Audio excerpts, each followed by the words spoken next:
Bueno, muy bien. ¿Qué tal? ¿Cómo están? Bienvenidos. Esto es Solo una vuelta más. Versión ardiente tarde de verano de febrero de 2023. Como siempre, las estaciones pasan, las frases desdichadas de los políticos quedan. Les voy a presentar dos frases de las últimas horas de dos Fernández. Alberto, el presidente, Aníbal, el secretario de Seguridad. Y es importante prestarle atención a las frases porque una frase es como una radiografía que te dice cuán dispuesto está un gobierno a resolver un problema. Mira, en Berazategui, el presidente Alberto Fernández, autopercibido, hábil declarante, autopercibido, dijo lo siguiente sobre el crecimiento y la economía argentina. Solo China nos supera en crecimiento. Bueno, con esta frase Alberto Fernández logra algo único, que es irritar a la gente que no lo quiere y no lo votó, y al kirchnerismo. E irrita a Cristina. Ahora Alberto cobra en las dos ventanillas. Irrita por igual a los que no lo quieren o no lo votaron, o lo votaron y se desilusionaron, o también al kirchnerismo duro que no puede escucharlo dando datos de la economía porque lo ven postulándose a una PASO, una interna. Lo quieren ya correr, no saben cómo hacer con Alberto Fernández. Es interesante esa frase porque Alberto Fernández vive haciendo recortes parciales de las series de la economía. Por supuesto, si vos tomás pandemia, caída por la pandemia, recuperación, Argentina tiene un buen lugar en el ranking de recuperados. Pero si vos estirás un cachito para atrás previo a la pandemia, desde la asunción de Alberto Fernández, Argentina en su crecimiento está en el puesto 27 sobre 54. Mitad de tabla, clavado, y esto está muy mal si vos tenés 40% más de gente en la pobreza. Entonces, atención con la manipulación de una serie, porque te van a mostrar, como te vienen mostrando, y lo van a hacer ahora en época de elecciones y de interna muy fuerte de ellos, un montón de datos recortados que sesgan favorablemente. Esto se hizo toda la vida, pero ojo con los datos que está presentando Alberto Fernández. Esto es por un lado. Es interesante, insisto con esto, cómo se autopercibe hábil declarante. Y te llevo a lo más grave. Aníbal Fernández dijo muchas cosas a lo largo de tantas gestiones en las que participó en todos los ministerios, casi es uno de los que más recorrido tiene en cuanto a kirchnerismo. Pero ahora, y a pesar de haber dicho cosas tremendas en gobiernos anteriores, se despacha con algo muy fuerte, que es una frase sobre el narcotráfico. En su pelea, en su interna con Omar Perotti, recordá que es peronista Perotti, pero no lo suficientemente fiel a Cristina, no acompañó los reclamos a la Corte, el juicio a la Corte, no es perro de correa ni tan corta ni tan fiel como desearía Cristina. Por eso también Aníbal Fernández lo torpedea. Y por otra cuestión, ¿a qué me refiero con Aníbal Fernández? Mirá lo que dijo en el medio de los muertos de Rosario por el narco. El que no entiende es él, Perotti, en su provincia, su policía. ¿Por qué no le pregunta a los demás gobernadores cómo lo resuelven? Y mirá qué dijo Aníbal Fernández. Ninguno de ellos tiene problemas, el problema lo tiene él. Entonces resuélvalo, Perotti, con su policía y nosotros lo ayudamos. Mirá, provincializa un crimen o un delito federal como es el narco, que está a todas luces completamente desbordado. Está prendido fuego Santa Fe, la cantidad de muertos es atroz, y el gobierno nacional, porque no puede, porque no sabe o porque no quiere, te da para pensar si hay alguna complicidad, no termina de empujar un combate frontal contra el narcotráfico. Ahora, si vos viajás en el tiempo y tratás de pensar cuál es el vínculo ideológico entre el kirchnerismo y el narcotráfico, es complejo. El kirchnerismo tiene claves de lectura como muy fijas. Por ejemplo, cree que la criminalidad es un subproducto indeseable de, por supuesto, la desigualdad. Dado que hay gestiones neoliberales o de derecha o gobiernos que no distribuyen y esto genera pobreza, la pobreza genera marginalidad y la marginalidad genera delincuencia. Esto piensa en este marco mental el kirchnerismo. Por lo tanto, tiene una mirada, te diría, y voy con algodones, entre comprensiva y compasiva de la delincuencia. ¿Sí? Si vos querés un subproducto, es la interpretación que se hace del garantismo. Hay que darle contexto, hay que darle condiciones. No cree en la psicopatología. El kirchnerismo, o sobre todo un sector duro, no cree que haya el mal, no cree que haya, por ejemplo, trastornos de personalidad antisociales, medio irrecuperables. Le cuesta ver ese tipo de diagnósticos. Pero te la complejizo más. El narcotráfico, la clave de lectura del kirchnerismo, ¿qué es? Un subproducto de la desigualdad. Puede ser los soldaditos. ¿De qué lado está? ¿Del campo popular o está del lado de los poderes fácticos del poder real? No entra en la narrativa. Tanto no entra que si vos vas a los discursos de Cristina, ¿en cuántos recordás que la vicepresidenta y líder del espacio haya mencionado algo en relación con el narcotráfico? No saben qué hacer, o connivencia, o desconcierto. Lo cierto es que no está ni mencionado. La están dejando prácticamente sola a Santa Fe, que con una fuerza policial que tampoco es buena, ni es efectiva, ni está preparada lo suficiente, no da abasto con la cantidad de muertos que tiene esta provincia argentina. Todos los gobernadores se arreglan con sus policías. Aníbal Fernández dice que se arregle Santa Fe también. No es lo mismo, es un enclave estratégico de droga hacia Europa por el puerto. No puede ser pensada Santa Fe del mismo modo que el resto de las provincias de la Argentina. ¿Y acaso no puede tampoco crecer y contaminar al resto de estas organizaciones que cada vez están más sofisticadas? ¿No le preocupa en el ranking de preocupaciones en lo más alto al gobierno? Parece que no. Y te agrego un elemento. La relación histórica del kirchnerismo con la fuerza de seguridad.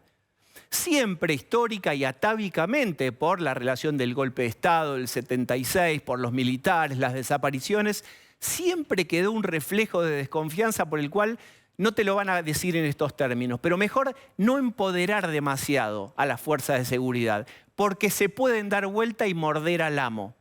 Siempre estuvieron ligeramente oxidadas, desatendidas, con problemas de presupuesto, salvo excepciones.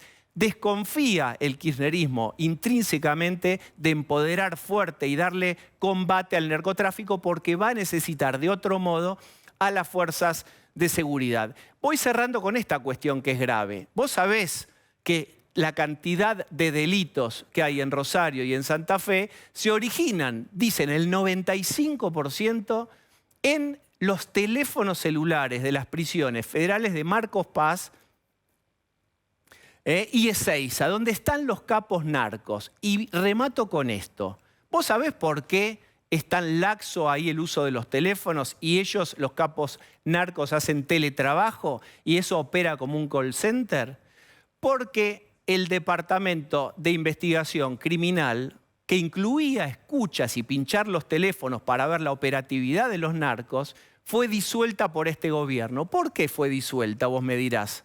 Bueno, fue disuelta porque acusaron al gobierno de Cambiemos, de Macri, de usar este espionaje, este operativo de inteligencia criminal, para espiar a los acusados de corrupción kirchnerista. Es decir, tiendo la línea de pescar para pescar, en teoría, a los narcos, pero en realidad estoy pescando y escuchando al kirchnerismo. Por eso la dieron de baja el Ministerio de Justicia. El servicio penitenciario, que depende del Ministerio de Justicia, lo dio de baja y están entonces sin ser escuchados ni sin ser neutralizados los capos narcos. Y termino con esta cuestión. Fíjate la matriz de riesgo de este gobierno. ¿Qué es más importante? ¿Prevenir que un compañero peronista acusado de corrupción sea escuchado en una celda? ¿O este dato que te voy a dar? Mirá la cantidad de muertos que hay el 2022 en Rosario. ¿Qué pesa más? ¿Que te escuchen a un compañero peronista acusado en el marco del lawfare de corrupción o 286 personas muertas? En esta matriz de riesgo ya sabés qué es lo que está eligiendo privilegiar y proteger el gobierno. Bienvenidos. Voy a saludar a Pablo de León. ¿Cómo estás? Pablo de León, un ser obsesivo, prolijo, no se equivoca nunca con un dato. Si el director me acompaña, ustedes ven, computadora, teléfono, Guardalentes. Guardalentes, lo ha apoyado todo. Estaba ¿Puede haciendo haber bien. una pelusa sobre tu auto?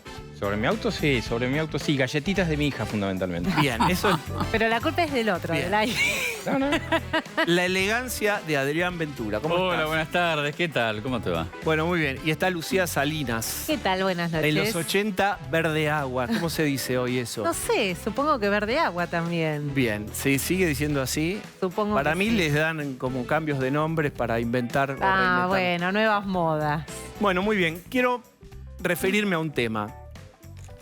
Para todos los que quieran habitar el suelo argentino, Argentina es una nación hospitalaria, estamos hechos de inmigración y dentro de ese paradigma están llegando personas de otros países. Todo bien con eso. Pero, ¿qué pasa con esta cantidad de rusos y rusas que llegan? Llegaron 10.000, se les dieron pasaportes a miles de rusos, casi de modo express. El pasaporte argentino es un pasaporte muy valioso en el mundo. Es decir, hay pasaportes de países que abren puertas y te dejan entrar fácil y te dejan abrir una cuenta bancaria en muchos países y otros que son malos. Hay un ranking, una tabla de pasaportes. El argentino es bueno.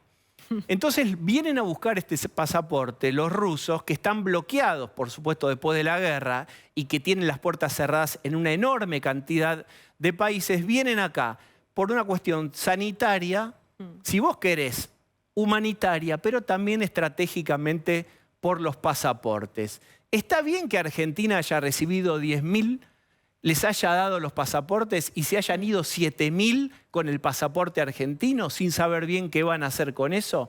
Nos metemos con esta cuestión. ¿Qué pasa con la causa judicial? Esto que se llama turismo de nacimiento, así lo advirtió The Guardian hace poco más de 2 meses y medio. ¿Qué se planteó ahí? Que los rusos elegían Argentina como un lugar donde obtener la documentación era sencillo, era fácil, pero esto estuvo ayudado, acompañado por una empresa en particular que hoy está bajo la lupa de la justicia y se llama Argentina Family. ¿Qué ofrece esta empresa? Una suerte de asesoramiento, pero básicamente lo que te dice es, vení a la Argentina, que es muy fácil obtener tu documentación, te venden la facilidad, la laxitud de la entrega de la documentación argentina, pero lo que va, y va un paso más allá de la justicia, es que detrás de estas 10.500 mujeres rusas embarazadas que en el último año vinieron a la Argentina, 7.000 de ellas se fueron con su pasaporte. Entonces, lo primero que advierte la justicia es, no tenían la intención de venir a Argentina a vivir, a ver esta tierra de oportunidades que empresas como Argentina Family les vendía. Venían solo por la documentación. Y acá empieza el problema. La documentación tiene información apócrifa, información trucha, porque esta empresa lo que hacía era, en muy poquitos días, conseguir la residencia permanente para estas mujeres. La denuncia que plantea que hay connivencia de la Dirección de Migraciones, que hay vos un decís, a lo contacto fácil, que facilitaba eso. Ya es fácil, digamos, Claro. obtener el pasaporte argentino, lo hacían todavía más fácil. Más fácil, en menos de 10 días detecta la justicia que muchas de estas mujeres obtenían la residencia permanente. Después de esa residencia permanente van a la justicia, piden la carta de ciudadanía y después obtienen el pasaporte. Lo que se investiga acá, y hay 3 personas imputadas que son los que integran esta empresa, es que hay un primer delito que es truchar información de documentos oficiales. Todas esas planillas estaban truchadas y después ir a la justicia a reclamar un documento oficial, como es el pasaporte, con información falsa. Bien, se pasa un pasaporte falso y vos no lo ves, saltó el alambre. Se pasa el segundo pasaporte falso y vos no lo ves, saltó el alambre. ¿10.000 no se vieron? 7.000 son las personas que se fueron de la Yo Argentina entiendo con que su de los pasaporte. 10.000 no son irregulares ni son apócrifos. No, claro, con datos. pero lo que pasa es que ahora no se sabe si esos 7.000 que se fueron de la Argentina tenían datos apócrifos. En los últimos 3 meses, 5.800 mujeres rusas embarazadas ingresaron al país. Vienen a buscar los documentos a nuestro país. Adrián, vos tenés un dato extra. Sí, así es. Hay 3 situaciones que se pueden dar por qué una persona quiere el pasaporte argentino. Una es inocente, viene a Argentina, dice me voy porque cuando le preguntaron en migraciones a 300 personas, dice nosotros queremos el pasaporte argentino para irnos a radicar a otro país. Y tranquilamente se van a radicar a otro país y siguen viviendo tranquilamente. La segunda posibilidad es, en realidad son dos, la segunda es lavar dinero. Y el pasaporte argentino te permite a vos, como ciudadano argentino, con pasaporte argentino, abrir una cuenta en el exterior. Vas a abrir una cuenta en España, en Estados Unidos, abrís una cuenta en cualquier otro país, Un en paraíso Uruguay. fiscal. Claro, y empezás a mover dinero. Y esto es lo que está detectando la justicia. Que se usó el pasaporte argentino, de algunos rusos, no sé si de todos, para abrir cuentas en el exterior y empezar a mover dinero, lo que es lavar. Pero además, déjame hacer la ¿Criptomonedas pregunta. o lavado de dinero? ¿Por qué hay que darle pasaporte a gente que no se va a quedar? Digo, mi bisabuelo vino de Rusia. Bueno, se quedó. Porque no te ¿Por qué dicen que no se va a quedar. Bueno, no te dicen que está no se bien, van a en quedar. otros países tenés que, para que te den residencia, Tenés que estar una cantidad de años. tenés que ir cumpliendo requisitos muy estrictos. ¿Por qué tan laxo la Argentina con eso? Acá se supone que tendrías que estar 2, 3 años. Hay dos formas de obtener el pasaporte.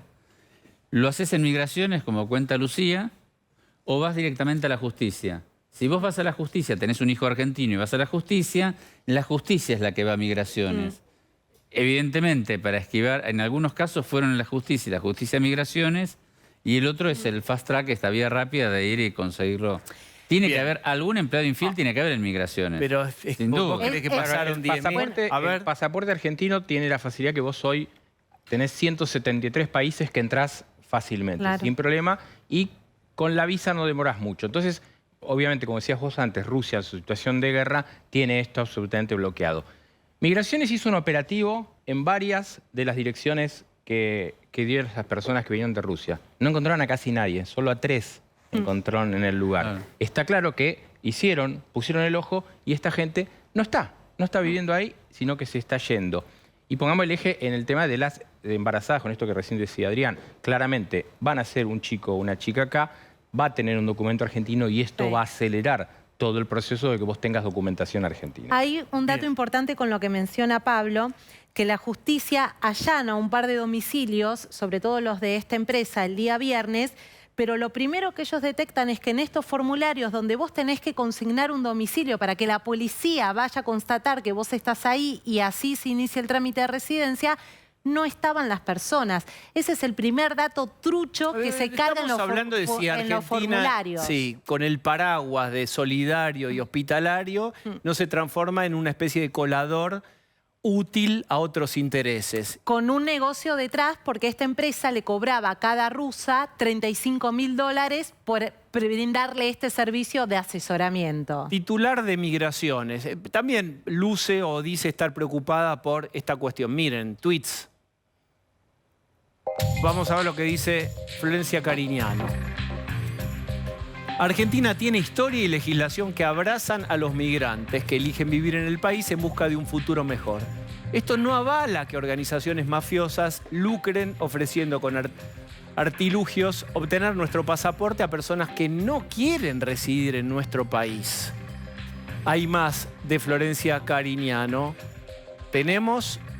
Bueno, había algún otro tuit. Ahí está, a partir del análisis permanente que realiza Migraciones, detectamos un aumento en la llegada. Bueno, digamos, retrata el fenómeno. La pregunta que uno se hace es si lo ven recién ahora esto. ¿No, Dicen que ¿no están llamó antes la atención, la cantidad? preocupados hace 7, 8 meses, porque antes de que empezaran a llegar los rusos, Extra Mercosur, en la dirección Extra Mercosur de Migraciones, solo había 10 trámites de residencias por mes. Es decir, 10 personas de afuera del Mercosur venían Sí. a Argentina. Nadie quiere vivir en Argentina. Bien, yo Y pondría ahora turismo empezaron de de miles. nacimiento y de pasaporte. Dar a luz también un pasaporte. Sí, Es a decir, ver. lo quiero decir con crudeza. Bueno. Dar a luz y todo bien con eso. Argentina es un país Sí. hospitalario y es marca de identidad. Después discutimos si hay recursos disponibles o no. La mayoría de estos partos, muchos son privados. Hay, si vos querés, déjame usar la palabra tabú, un derrame de esos dólares, más allá de la organización mafiosa. Estamos hablando en este momento, más allá de que vamos a abordarlo panorámicamente, de la laxitud con la que se dan pasaportes. Está con nosotros Diego Guelar, ¿Cómo va? que fue embajador en países importantes, Estados Unidos, China, Brasil. ¿Qué pasa con estos pasaportes? ¿Están bien otorgados? ¿Qué dice la ley? ¿Cómo es y cómo debería ser según tu óptica? Acá hay dos temas. Hay claramente un negocio en el marco de la legalidad donde no se viola ninguna norma. Es decir, hoy, por ejemplo, en el caso Ucrania, hay una resolución que le otorga una visa humanitaria. Un ucraniano no puede venir como un ruso. Tiene que ir a un consulado y pasa un test, de alguna forma, un interrogatorio de un cónsul argentino que indica si le da o no la visa humanitaria. Hay muchos ucranianos que viven en Estados Unidos, en Francia, en Brasil, no tienen visa humanitaria. Es para el caso de los refugiados, tienen que probarlo y el cónsul se los da. Eso es para ucranianos. Rusia no tiene ninguna guerra. La guerra está en Ucrania. Los rusos viven en todo su territorio. No ha estallado ni un cohete de Año Nuevo o de Navidad en el territorio ruso. Entonces, los rusos, históricamente, ¿qué tienen? No les exigimos visa. Entonces, una señora... Pero el contexto es supongamos que están escapando de las condiciones de vida. Pero disculpame, pero esto lo decís vos, no los que pagan $35.000 para hacer esto. No se están escapando, además vuelven. ¿De dónde se están escapando? ¿Pero vuelven a Rusia vuelven o a Rusia. países? No son refugiados, vuelven a Rusia. Espera, ¿y a otros países también? Algunos puede ser porque gente, en su mayoría son gente rica para pagar $35.000. Migraciones entrevistó a 365 mujeres en el último mes y medio, 2 meses, y todas ellas eran de un alto poder adquisitivo. Claro, esto es...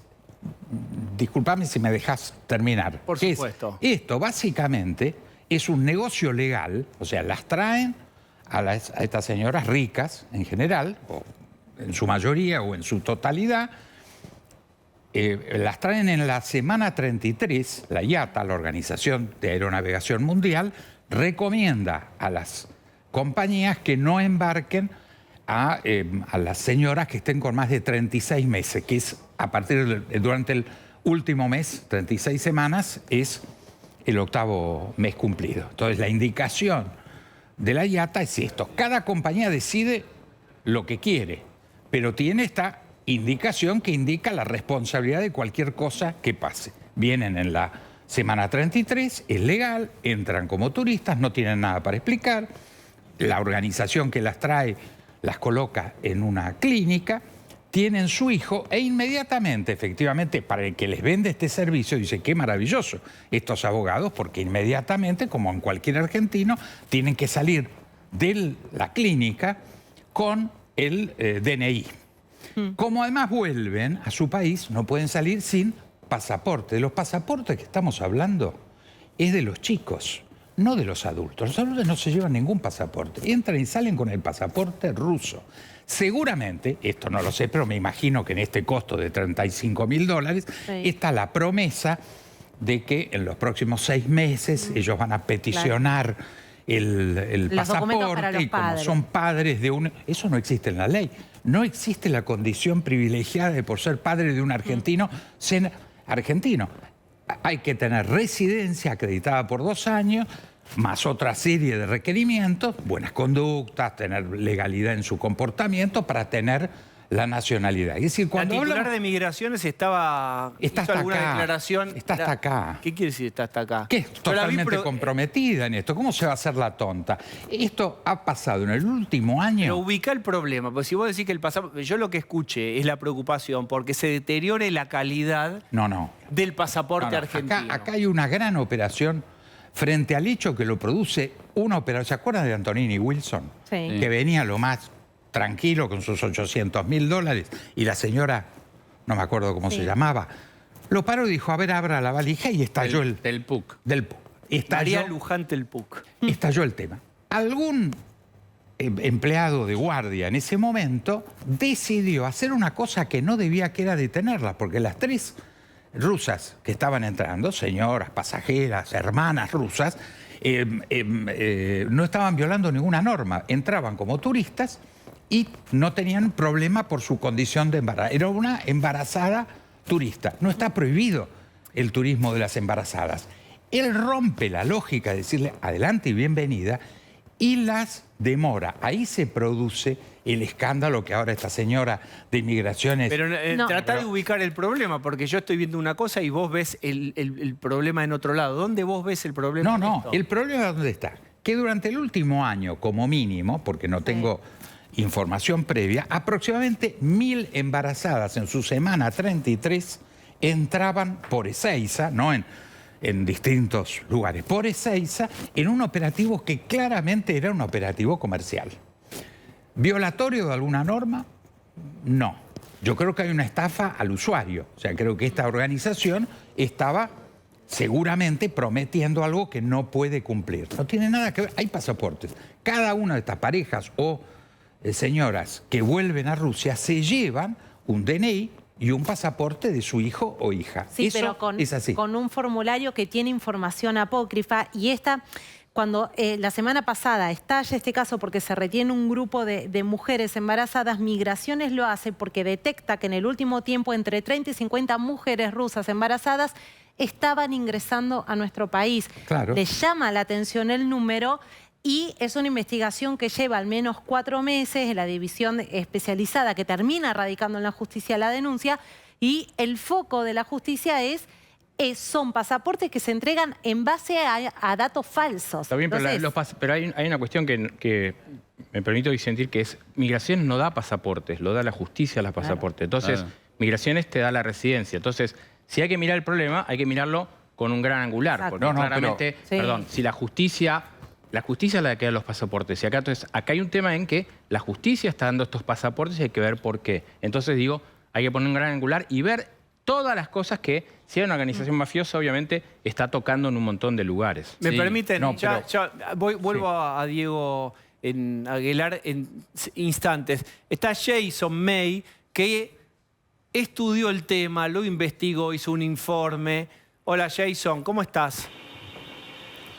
¿Qué tal, Diego? Buenas noches, saludos a todos. Sí, vengo siguiendo este tema desde agosto por una razón fortuita que fui a la obstetra con mi hija por nacer y veo 2 rusas antes y le pregunto a la obstetra y me dice, no sabés la cantidad de rusas que empecé a atender en el último mes y medio y eso por supuesto prendió la lamparita y fui siguiendo el tema hasta lo que estamos viendo hoy, que es impresionante. Y te sumo otro dato personal, el viernes fui a vacunar a mi hija con las vacunas obligatorias y toda la pareja que estaban atrás en un sanatorio privado, absolutamente todas, eran rusas. Así que confirma esta experiencia de lo que estamos hablando. ¿Qué quieren? Déjame decírtelo con humor. ¿Qué quieren de nosotros? La salud, el pasaporte. Vos que interactuaste, que investigaste. ¿Qué se vienen a llevar nuestro agua, los glaciares, las cataratas? Siempre las paranoias. ¿Qué buscan en Argentina? Sí. Bueno, obviamente es difícil generalizar. Yo con los casos con los que hablé, eran personas que estaban escapándose de alguna manera de Rusia porque tenían miedo que a los que tenían marido, o sea, varón, los llamen para la guerra, que vayan a la trinchera a pelear por una guerra que no creían. La mayoría estaba en contra del gobierno ruso. Entonces, primero, por ejemplo, un caso, su marido se fue a Turquía, se escapó. Una vez que se fue a Turquía, después hicieron toda una movilización para venir a la Argentina. Estaban entre Argentina y México, finalmente decidieron venir a la Argentina porque los estándares de medicina son más elevados, es más seguro, vieron distintas estadísticas y decidieron venir a nuestro país. Para venir hicieron Moscú-Estambul, Estambul-Qatar, Qatar-Sao Paulo, Sao Paulo-Buenos Aires. Es gente que puede pagar $4.000 aproximadamente un pasaje. En este caso eran 4 personas que venían, porque eran un matrimonio con sus 2 hijas y vinieron a la Argentina. Y la mayoría coincide en esto de venir porque hay un buen estándar de vida, porque la medicina es buena. La mayoría paga, porque incluso es muy barato. Te dicen, una internación de 4 días en un sanatorio sale en promedio más o menos $1.000, que es mucho más barato que lo que sale en otro lugar. Hay quienes van a atenderse a un hospital público. Recién hablaban de esta empresa, no conozco esa en particular, pero sí empieza como a funcionar todo una órbita de gestores. Así como los argentinos Está bien, que pero se ahí van a hay un Miami a veces ecosistema. contratan un gestor. Yo digo, Jason, hasta ahí vos podés decir, vienen, gastan el dinero, Argentina cumple con su tradición de hospitalidad, etcétera. ¿Hay algo que hayas averiguado en relación con la documentación? ¿Con qué llegan y con qué se van? pasaportes, el documento es documentos. fundamental, o sea, sí, es lo que primero, me decían incluso en el registro de los hospitales, primero te preguntan dónde queda el registro civil antes de a qué hora es la ecografía, o sea, es muy importante tener la partida de nacimiento de su hijo o de su hija, porque una vez que tienen la partida, o sea, vos nacés en Argentina, sos argentino, eso lo dice la ley, o argentina. Una vez que tienen ese pasaporte o ese papel, ahí aplican los padres a la residencia y luego al pasaporte. Esto ya ocurría de antes de la guerra, o sea, había un turismo, lo que pasa que era cuentagotas. Ahora lo que pasó es que se masificó y es impresionante. Y le sumo un dato más a lo que estaban hablando de los datos de migraciones que me llama la atención a este revuelto gramajo que estamos viviendo ahora, porque cuando nosotros hicimos el pedido de información pública, migraciones, en enero, primeros días de enero, para saber cuántos rusos habían ingresado en el último año a la Argentina, nos dijeron que 3.000 y que 500 nomás habían pedido la residencia permanente. Por eso me llama la atención los datos que hace 2 días la directora da. Sí. Digo, bueno, o abrieron el Excel equivocado cuando nos lo dijeron, o ahora es otro. Eso me llama la atención, digo, o capaz que hay una confusión de números, no lo sé. Cuando haces un pedido a la información pública, te tienen que dar el dato fehaciente. Nosotros nos dijeron 3.000 en enero, que era lo que habían llegado en el último año. Y cuando les preguntamos, bueno, ¿y sabés cuántas eran embarazadas? No, ese dato no lo tenemos porque no está en el formulario. Bueno, ok. Entonces me llama la atención también a esto, que es un descontrol absoluto de no tener un registro fehaciente de los ingresos y los egresos. Y eso es un poco lo que ustedes estaban hablando, que es la segunda capa. Bueno, hay que revisar las leyes migratorias, digo, la atención de la salud pública, hay que exigirle que vivan por lo menos 2 años. Esta familia que vino, por ejemplo, estaban buscando casa para comprar. O sea, ellos querían quedarse y asentarse. La mayoría con las que hablé querían quedarse por lo menos 5 años y después ver cómo estaba la situación en Rusia y eventualmente volver para allá o no, porque habían quedado su familia, sus amigos, o sea, se iban expulsados de su país. No es que iban porque querían. De hecho, había una pareja de mujeres y dice, yo como mujer lesbiana, si me quedo en Rusia me mandan presa directamente. Ojalá que eso cambie. La verdad es que prefiero venir a la Argentina. Después, si hay casos de mafia o de extorsión, bueno, eso habrá que, por supuesto, buscarlo con la lupa. Pero también se empieza a generar un ecosistema en las redes sociales donde ya hay youtubers rusos que te dicen qué tenés que hacer para venir a la Argentina. Hay grupos de Telegram donde hay más de 5.000 personas donde se recomiendan de dónde comprar la harina rusa hasta qué ventanilla es mejor para hacer el trámite. Pero cuenta Nico Cassese, sí. en un artículo, un periodista cuenta que hay stand-ups hechos por comediantes rusos en teatros de Palermo y el auditorio lleno de comunidad rusa viendo el espectáculo. Alguien perseguido, un humorista perseguido por el régimen, digamos. Hay mucho de allí, me parece que está buenísimo, la inmigración, etcétera. Me parece que el punto es el que vos mencionaste. Es por cuánto tiempo queda la Argentina y qué recibe a cambio. Nada, ese es el debate acerca de las viejas leyes migratorias, si siguen teniendo actualidad, vigencia y sobre todo utilidad, o si están algo oxidadas y son utilizadas. Gracias, Jason. Hasta la próxima. Bien, Diego Velar. Yo creo que es muy interesante que Jason haya hablado con 2 señoras rusas antes de que entre su mujer. Ahora, esto no te describe la situación real. Estas personas que llegan no son refugiados. Para eso hay un tratamiento. Por eso te doy el dato.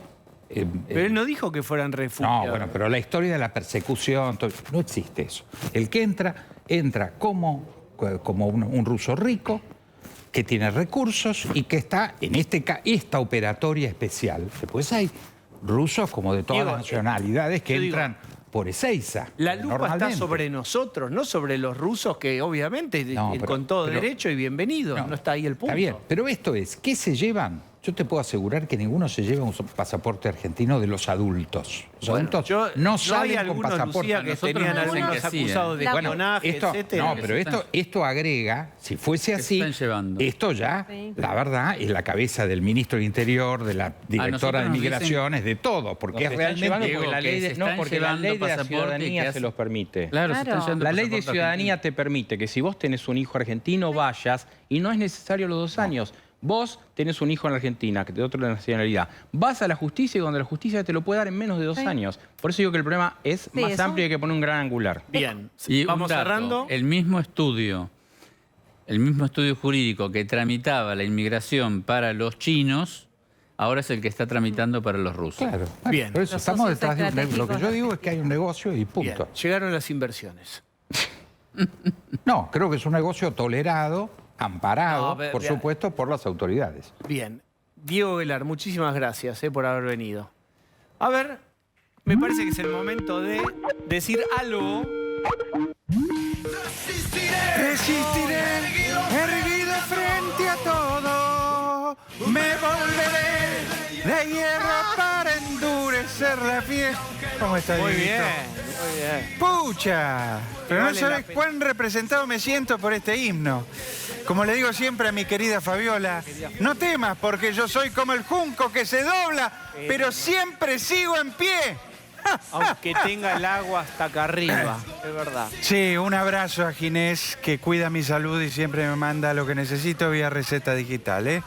Y estoy sorprendido por esto de... no tanto, por esto de la llegada de rusas, de rusos, de ruses.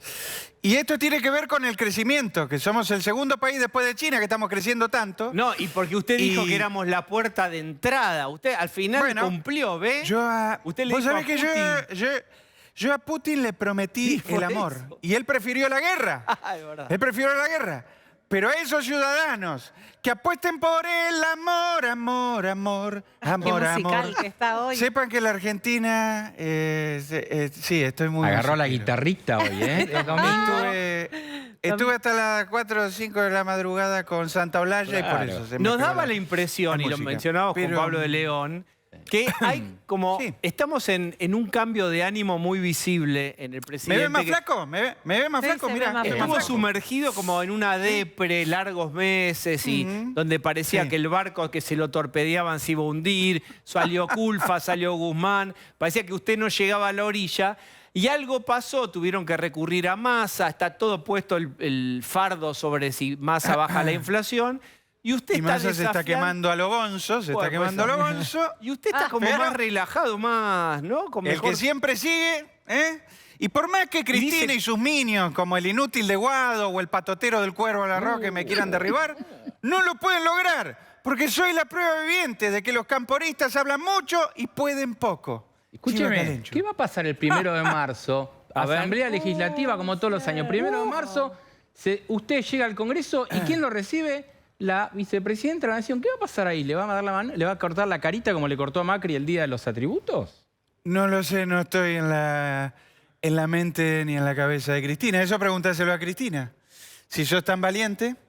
No, ¿eh? pero lo tenemos usted acá. Pero está bien, es verdad. Se Mira, viene esa escuchame una situación. cosa, baja el tonito, baja el tonito y lee la Constitución. Acá el presidente soy yo. Pasan los días, los meses y los años y yo sigo acá, entero, gobernando y pensando en mi reelección.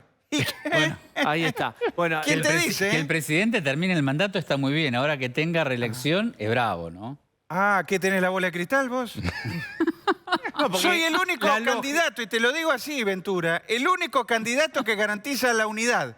En mi contra, pero la unidad al fin. La lógica Porque del déjame que te lo kirchnerismo explique. y del peronismo ahora lo están No. apurando. Parece que Pero Massa, les la cuesta. Cámpora están diciendo, bueno, vamos a definir, muchachos, Les cuesta- rápido. les cuesta- si sí o les si no. Les cuesta entender mi estrategia maquiavélica. ¿Cuál es? Mi estrategia es simple pero efectiva. Mientras todos, todas y todos gastan sus energías en intentar voltearme, se distraen del resto de las cosas y ahí el país camina solo, por inercia. Y además, No sé. y esto sí que no me lo van a poder renegar. A ver. Soy el único político que logró empujar a Cristina a la intrascendencia. ¿Te acordás cuando Cristina escribió una cartita en Facebook, separaba el país? Sí. ¿Eh? Cuando todos estaban pendientes de Me su parece gesto, que de no lo que fue, tuiteaba. usted no, fue su Se fue. gobierno, la incompetencia Se fue. económica, el 100 de inflación. Se Eso. fue. Pero El se lo que carga logró en el ponerla bolsillo, en ¿eh? mute. Se lo carga como... El que Pero logró estamos ponerla en ¿De mute. verdad? Dejarla hablando sola. No fue ni Macri, ni Larreta, ni Clarín, ni los radicales. Fue yo. Pablo de León, usted sean más escuche. agradecidos conmigo. 4 años más van a tener No. pautita. Sí. Es que, ¿Qué cosa? usted escuche que vamos a hablar de usted, pero usted no diga nada. Un segundo.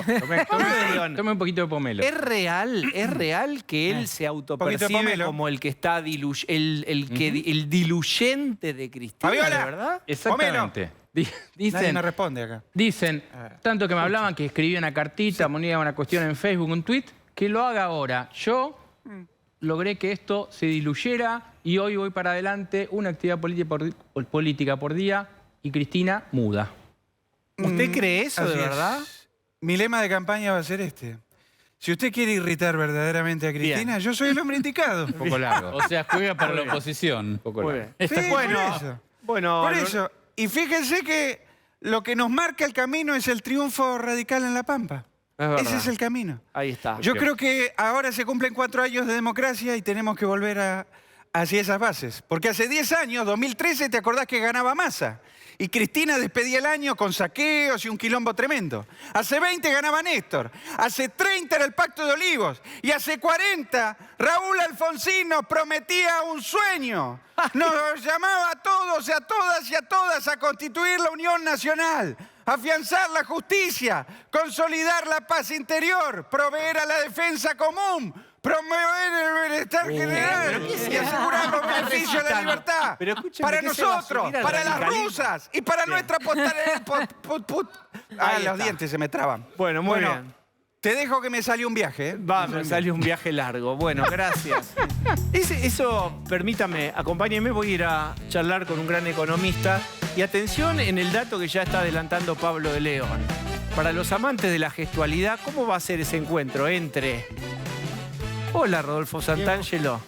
¿Se va a juntar Cristina o no? ¿Irá Cristina a acompañar al presidente en la inauguración de sesiones? Lo veremos. ¿Cómo estás? Bien, vos, gracias. Dos cuestiones. Toda la semana se habló de el documento de la oposición sobre una herencia en forma de bomba y algunos incluso hablando del Tarico y del sketch y de la interna radical, algunos economistas radicales suavizaron, dijeron no fue lo más afortunado hablar de bomba, crea expectativas negativas y si acaso fuera una bomba nos puede explotar a nosotros, el gobierno se los reprochó. ¿Hay bomba, no hay bomba? ¿Es manejable esa herencia? Hay una cantidad fenomenal de desbalances que habrá que corregir. La palabra bomba a mí no es la que más me gusta porque da una sensación de explosión que no ayuda. Me parece que tenemos que distinguir muy bien la intención de esta. Si la intención fuera, que creo que no la es, pero fuera que si hay una bomba que te explote vos para que no me explote a mí, no me gusta decididamente. Ahora, si esta intención fuera, vamos a ponernos a conversar. Oposición y oficialismo, veremos quién es el futuro gobierno. Para que vos, oficialismo, puedas manejar la transición de ahora hasta agosto y sobre todo desde agosto hasta diciembre, de la manera más ordenada posible. Y yo, oposición, futuro gobierno, te pido que me ayudes a mi inicio de gobierno, es espectacular. Lo que pasa es que eso parece una utopía, o sea, pensar que vamos a tener esa coordinación. Va a depender mucho del resultado de agosto. Yo creo que hasta agosto estamos en batalla electoral, estamos en sos vos, no soy yo, entramos a ver en quién se echa la culpa. En agosto vamos a tener una idea. Yo creo que en agosto hay una pregunta del millón que no sabemos la respuesta. Si vamos a conocer quién es el futuro presidente ya de manera indudable, como ocurrió en 2019. En agosto del 19 sabíamos que Alberto Fernández ganaba, o si como ocurrió en 2015 tenemos que esperar hasta octubre y hasta noviembre para ver quién gana. Porque si vamos a tener que esperar, si el resultado de agosto es empate o victoria por poco y sigue la contienda electoral, yo soy pesimista en términos de la cooperación. Argentina necesita que se pongan gobierno y oposición a facilitar la transición y a facilitar el inicio del gobierno. Si ninguna de las dos partes tiene el patriotismo de hacer esto, estamos con un problema, porque los desbalances son muy grandes. ¿Cuánto del curso de la economía está supeditado a la pelea política? Porque se habla mucho de eso. ¿Real o no real? Mira, me parece que 2023 es un año largo, que va a estar partido por lo menos en 3 o 4 etapas diferentes. Creo todavía que estamos en una etapa más económica que política. Me interesa mucho más saber si esta noche va a llover que qué pelea política va a haber mañana. Me interesa mucho más saber la inflación de enero y la de febrero y la de marzo que el dime y direte político. Ahora eso va a ser hasta mayo, junio, julio a lo sumo. Ahí sí entramos en plena efervescencia política y me parece que esa segunda etapa va a ser mucho más política que económica. ¿Qué le pide la política a Massa? ¿Qué lo presiona? ¿Massa qué responde que sí, que no? ¿Dónde le van a apretar? ¿Qué responde la oposición? ¿Quién gana?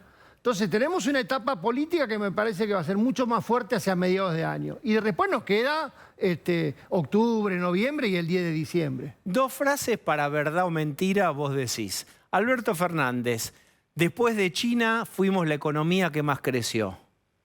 Si miramos 2 años puede ser que sí, pero es la trampa de torturar la estadística para que confiese.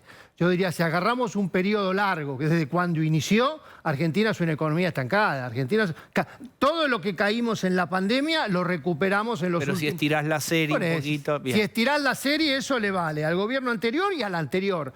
Argentina desde 2011 que no crece. Más allá de que tenía un año positivo, un año negativo, se cayó en la pandemia, recuperó ahora. Entonces, torturar los datos para que confiesen lo que queremos que digan no sirve. Argentina es una economía estancada, donde en los últimos 2 años recuperó más de lo que imaginábamos, eso es cierto. Incluso el 2022 fue un buen año de reactivación, fuerte, pero lamentablemente toca un techo y va a tocar un año 23, impar, electoral, recesivo. Ahora vuelvo con eso, pero quiero compartirte esta segunda frase que es, ¿quién dice? Algún kirchnerismo dice, con un broche en la nariz y las prevenciones del caso, porque ya sabes, Massa estabilizó la economía. Massa estabilizó la inestabilidad. Massa impidió que la inestabilidad se inestabilice, o sea que no vayamos a la miércoles. Pero seguimos en una economía inestable. Seguimos una economía inestable, yo te diría en 2 frentes, los 2 frentes de la gran macroeconomía, el frente de los dólares y el frente de los pesos. En el frente de los dólares el mensaje es contundente. Las 2 veces que Massa sacó el dólar soja, se estabilizó. Se va el dólar soja y se inestabiliza de vuelta. O sea, tenemos caída de reserva, tenemos pérdida en el mercado cambiario. O sea, te estás consumiendo futuros stocks de dólar soja. No, estás dándole un incentivo. Un dólar de 2.30 o de 2.50 no es tanto un stock, es un tipo de cambio más alto. Estás demostrando que el 190 no alcanza. Estás demostrando que la economía a 2.30 o a 2.50 te puede llegar a responder. A 190 no, a 190 no. Y entonces estás postergando el ajuste, sobre todo el mercado cambiario. Y en el frente inflacionario, te diría, fue muy aventurado, muy osado festejar 2 meses de 4.9, 5.1, como que ya estábamos en una tendencia declinante. La economía argentina va a cumplir un año seguido al 5/6%, no sale de ese entorno. En febrero tuvimos la suba más anticipada de la historia de la carne, que creo que alguna vez acá la hablamos, porque si vos me invitabas a un asado, yo te decía que yo llevaba la carne, porque era lo más barato que había. Vos pensás que hoy, con la suba que tuvo, todavía subió menos que la inflación. Y después vienen en marzo que los útiles escolares, en abril no sé quién. La inflación es un problema macroeconómico. ¿Tenés una estimación tuya de la consultora de ustedes de inflación o de algunos meses o el anual? A ver, sabemos, lo vamos a conocer esta semana, que enero estuvo ahí en el orden del 6. Febrero todavía es temprano. Es muy difícil medir los aumentos de la carne, muy difícil históricamente, pero da la sensación. Febrero suele ser un mes más bajo y no va a ser más bajo, así que va a andar entre 5 y 6 de vuelta. Marzo sabemos poco, pero yo imagino que va a andar de vuelta por ese entorno. Un pronóstico del año es imposible porque son tantas etapas en el año. Te diría que el tema central de la inflación 2023 es si logran evitar la devaluación o no. Si con dólar soja, más IRA, más no sé qué, logran evitar la devaluación, podemos tener una inflación parecida, un poquito más baja, parecida a la del año pasado. Pero si hay una devaluación, sube. ¿Hay mucho riesgo de una devaluación? Sí, porque el año pasado, 2022, zafamos, el Banco Central zafó, el mercado cambiario zafó, por un conjunto de medidas que la resumiría en el dólar soja, muy importante, el CIRA, todo este control importador que terminó el año con un total de unos 8.000 millones de dólares de importaciones impagas. O sea, trajimos el producto, pero lo debemos. Pero este año hay que pagarlo. Claro. Y tercero, la sequía. Con lo cual yo te diría, esta metodología de ir encontrando una pseudo solución todos los meses se va a hacer larga. Yo creo que el riesgo está, lo quieren evitar obviamente, porque en esta inestabilidad y desbalance tocar el tipo de cambio es como tocar los palitos chinos, ¿viste? Se te pueden caer todos de golpe, pero el riesgo está. Dentro del marco mental y conceptual del peronismo, kirchnerismo, vos ya sabés cuáles son los márgenes de maniobra, qué podría o qué no podría hacer. Dentro de este marco, de esta caja limitada, ¿qué podría ser distinto Massa con la economía para vos? No, yo creo que en último año de gobierno poco, no tiene mucho margen. O sea, un gobierno en su segunda mitad, ya van 3 administraciones que en su segunda mitad está prácticamente destinado a durar y llegar, a aterrizar el avión, a llevar el barco al puerto, no es otra cosa. Después podemos entrar en mini detalles, obviamente, vos pensás, el tema tarifario sigue sin solución. Te voy a dar un ejemplo. ¿Te recordás que en febrero iba a ser el mes donde íbamos a ver un conjunto de ciudadanos no subsidiados que íbamos a estar pagando la luz sin subsidio, valga la redundancia? Bueno, te doy el dato. Los no subsidiados estamos pagando la luz todavía casi la mitad de lo que sería sin subsidio. ¿Por qué? Porque la inflación va tan rápido que se come el aumento. Entonces, todas esas cosas se van demorando. Podría hacer cosas con las tarifas, podría hacer cosas incluso con el tipo de cambio, querer jugar a volver a trazar el cambio como se hizo en el anterior año electoral. ¿Cuál fue? El 21. Una tontería. El Banco Central, por suerte, no lo está haciendo. De repente, esas bravuconadas de salir a comprar deuda, una chiquilinada, te diría. Pero no sirve. No sirve para nada, no sirve para nada. Una cosa que cualquier macroeconomista sabe que destinar 1.000 millones de dólares puede servir por 2 días, por un día, por una semana. No sirve. Es malgastarnos lo que no tenés. Pero fuera de esas cosas puntuales, no es que si no lo hubiera hecho cambiaba todo. Son cosas puntuales. En un último año de gobierno no hay mucho más margen que durar y llegar, manejar la situación y, muy importante, coordinar la transición con el futuro gobierno después de agosto. Los años electorales, los gobiernos suelen apelar al gasto para generar una atmósfera de consumo, de bienestar e incentivar que los voten. Pero tenés una inflación, vos decís, de piso de 90. ¿Puede haber planes platita este año? Puede, pero no se pueden evitar las consecuencias, sobre todo por lo siguiente. Porque esa idea de las expansiones en los años impares electorales venían precedidas de mini ajuste en los años pares previos, como pasó en el 2014. Por ejemplo, en el 2014 Fábrega devaluó, en el 2015 se mandaron una fiestita. En el 2016 hizo el ajuste Macri, en el 2017 hubo un plan platita no de gasto público, sino de crédito hipotecario. El año pasado no. El año pasado ya la inflación te comió 100, fue 95%. Entonces el punto de partida para intentar esa aventura este año es costosísima, es riesgosísima. Yo te diría que el riesgo de intentar una cosa así este año es que volvamos a una estanflación. Estanflación es la convivencia entre economía estancada o en caída e inflación alta. El año pasado tuvimos reactinflación, convivió la reactivación con la inflación. Por supuesto, fue tan fuerte la inflación que se comió la reactivación, pero convivieron las dos.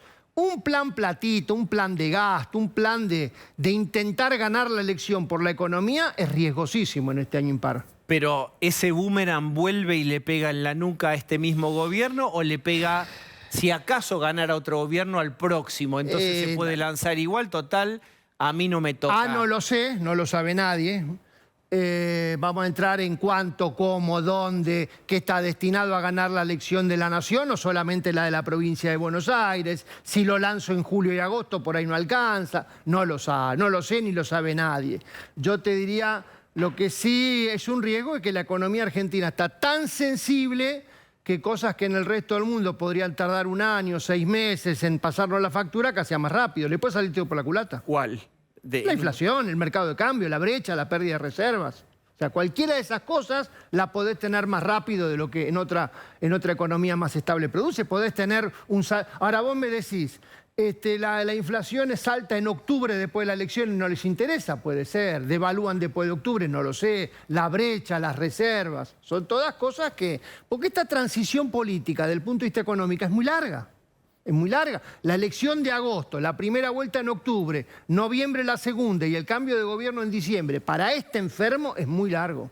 Rodolfo, muchas gracias como siempre por venir. Muchas gracias a vos. Muy interesante siempre charlar con vos.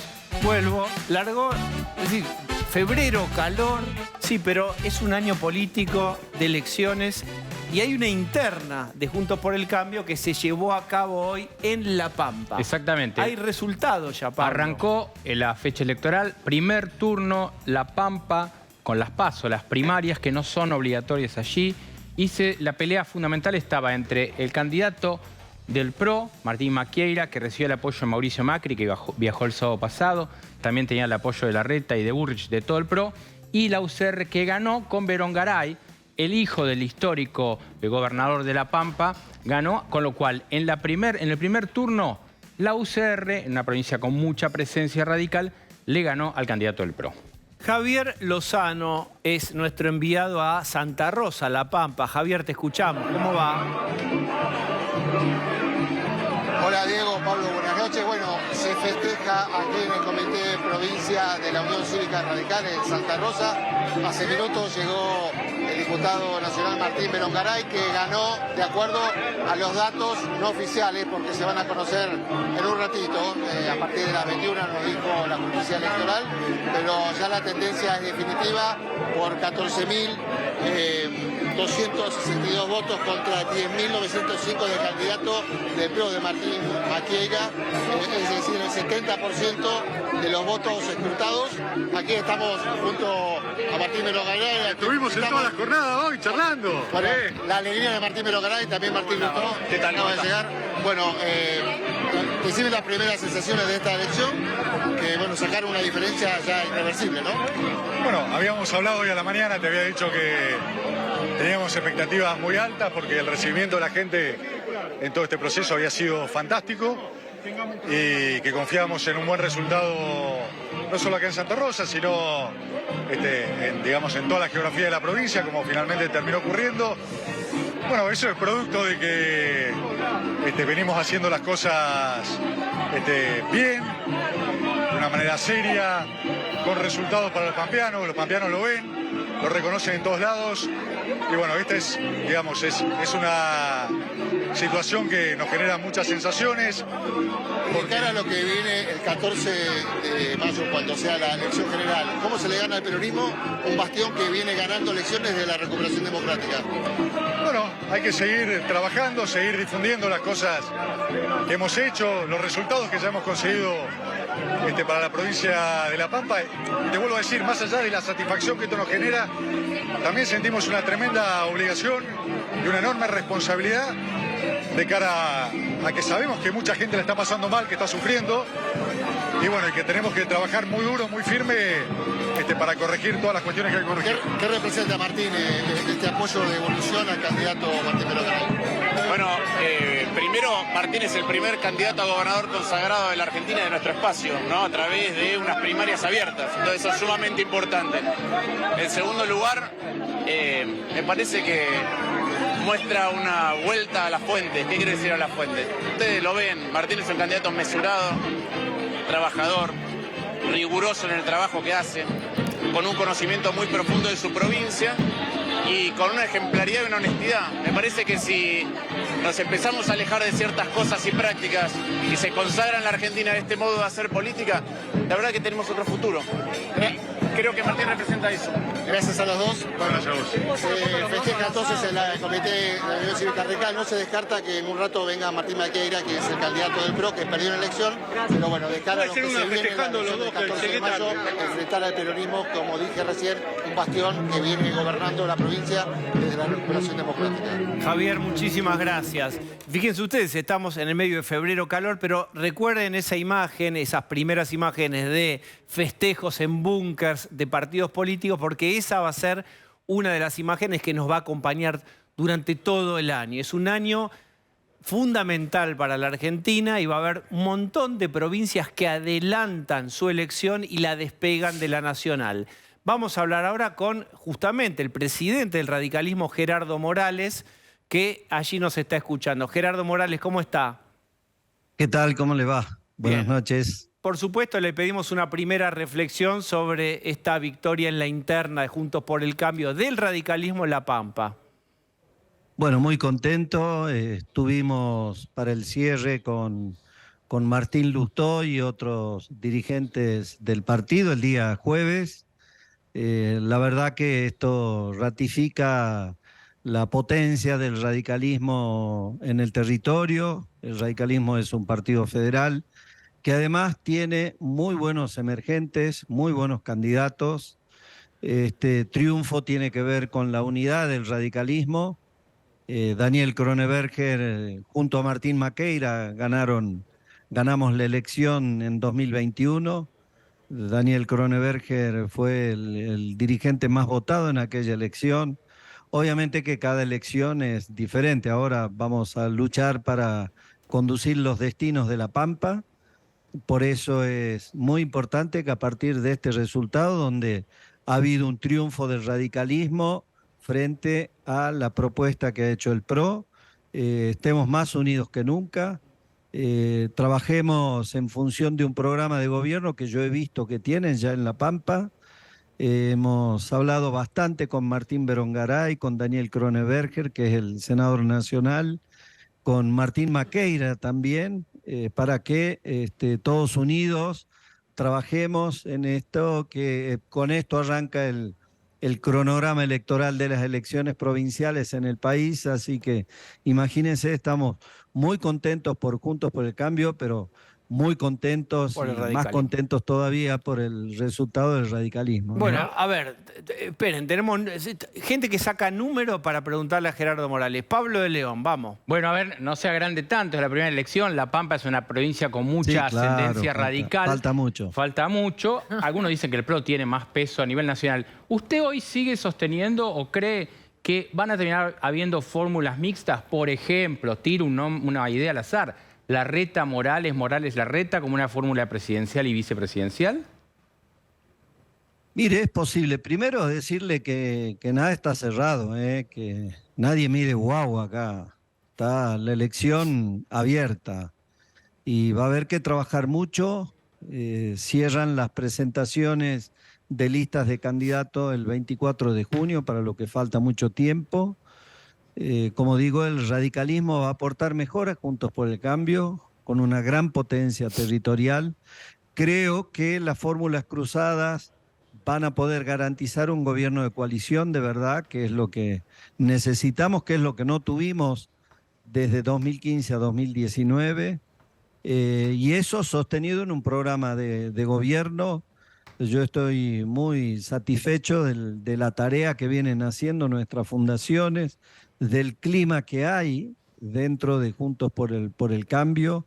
Así que yo diría que vamos a ir encaminados a un gran trabajo este año. Cierto que recién empezamos, así que no es que me agrande, pero la verdad que en La Pampa las encuestas no nos daban tan bien. Bien, a ver, Adrián. De otra manera y ganamos. Bueno, pero el radicalismo en La Pampa tiene estructura, con lo cual era previsible. Gerardo Morales, usted está sacando pecho por el radicalismo, pero imaginemos que puede haber una fórmula cruzada.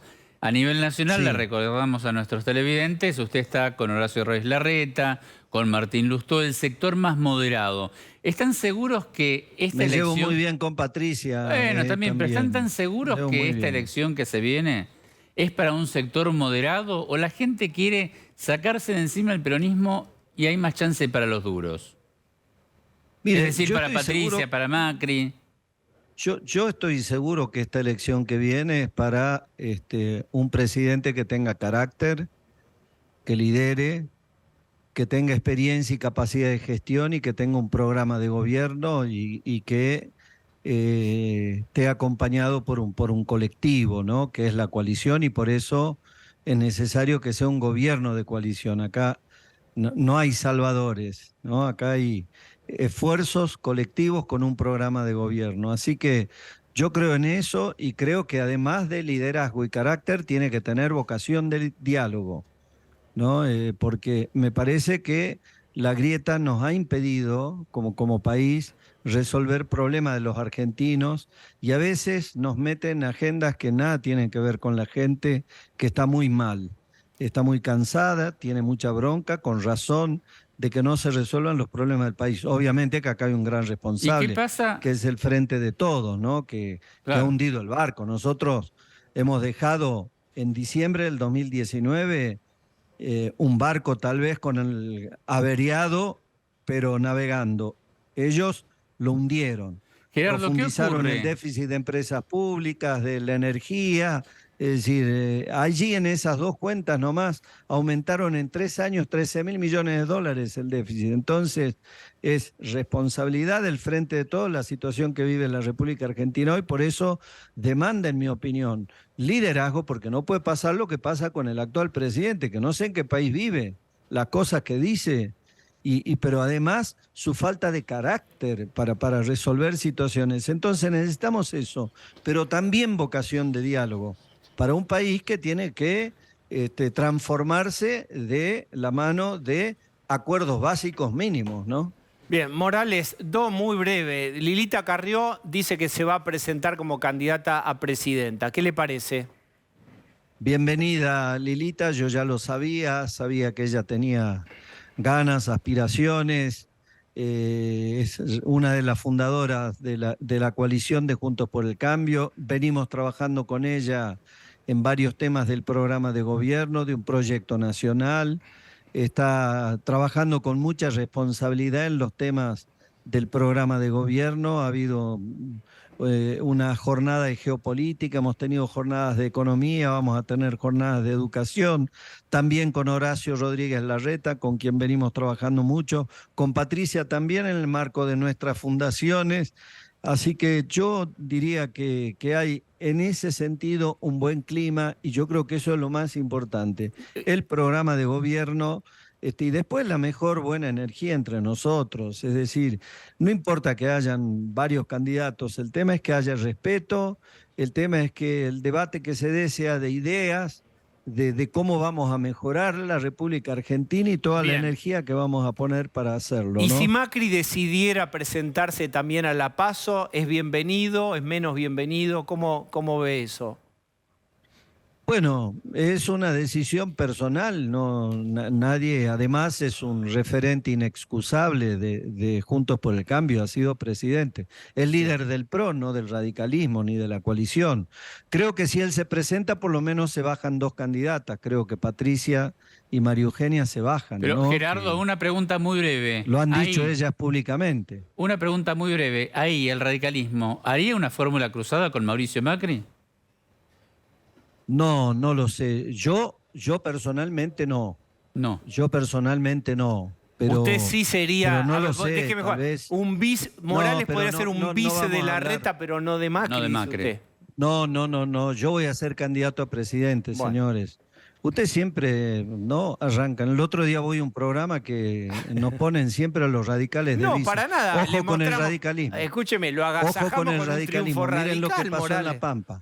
¿Por qué? Bueno, muchas Lo gracias. agasajamos. Pero no nos bajen. No, para nada. No nos No, bajen. no, no. Falta, A veces se ha falta bajado mucho solo, tiempo. Morales. Puede, Bueno, puede que Horacio sea mi vice o tal vez otro dirigente del PRO, no lo sé. Vamos a ver, falta Bien. mucho tiempo, hay mucho que trabajar. Lo más importante, que tengamos la mejor energía y que nos Bien. llevemos bien. Morales, muchísimas gracias por este contacto. No tiene por qué, hasta luego. Está con nosotros el querido Claudio Jovicki. Placer. Hablamos de elementos que están inscriptos como en la cultura argentina y que generan cierto orgullo, tradiciones, como parte de nuestra identidad. Lo hospitalario, bueno, que después quedó en debate por esto de las rusas, si sí, si no, si cuánto, si es el contexto. Y otra es la clase media. Argentina es como un país clase mediero. Eso, Argentina gusta de autopercibirse con gran clase media. ¿Se está contrayendo, se está achicando la clase media? Sí, no hace falta que lo diga yo, lo vivimos todos todo el tiempo, ¿no? De la meritocracia y de mi hijo el doctor, algo que se repite habitualmente. Todos nosotros los que estamos acá, quizás yo soy el más grande, pero todos vivimos o recibíamos una educación que iba al progreso. O sea, yo viví mucho mejor que la calidad de vida de mis padres mucho mejor que a la de sus padres o mis abuelos, y pretendía que mis hijos pase lo mismo, y ahí es donde creo que se empezó a cortar un poco. ¿Por qué? Me es más fácil explicarlo, y creo que es ya mucho sentido común, que es lo que pasa un poco con los jubilados. Vamos a suponer que vos tenías una persona que trabajó, hizo muchos aportes, trabajó mucho tiempo y un gran esfuerzo. Llega jubilado con una calidad de vida, donde tenía quizás una obra social privada, donde ayudaba a alguien, quizás tenía un autito, quizás tenía, nada, trabajó toda la vida. Y otro que no, o aportó más tarde, o fue con la mínima, o trabajó, no importa, como fuera, cada uno hizo lo que pudo con lo que tenía. En el medio, el de abajo, vos le decís, bueno, y tiene un bono, y va subiendo, y a este lo congelan. Y este tiene un autito y no lo puede mantener porque tiene que pagar el seguro y tiene que pagar la cochera y tiene que... Entonces equilibran de una manera que te saca el incentivo a decir, ¿y de qué sirvió? Achatar la pirámide. Achatar la pirámide, subiendo un poco al de abajo, muy merecidamente y muy necesariamente, pero a costa muchas veces del de arriba. En los empleos pasa lo mismo. Pasan muchas compañías, me toca hablar con bastantes en esas empresas. Una persona que gana, un gerente de una compañía, que gana, o no gerente, un cargo importante, profesional, que gana 300.000 pesos. Su autito, su obra social y su hijo o sus 2 hijos en colegio privado. Quizás otro que ganaba 100.000. A la larga, este no puede mantener, este no tiene colegio privado, no tiene... La sensación térmica de la calidad de vida de esa persona de clase media es excluyente. Tengo que vender el auto, no puedo pagar el seguro, tengo que arreglar. Pinché un neumático y no tengo la plata, ya pedí un vale para poder cambiar ese neumático.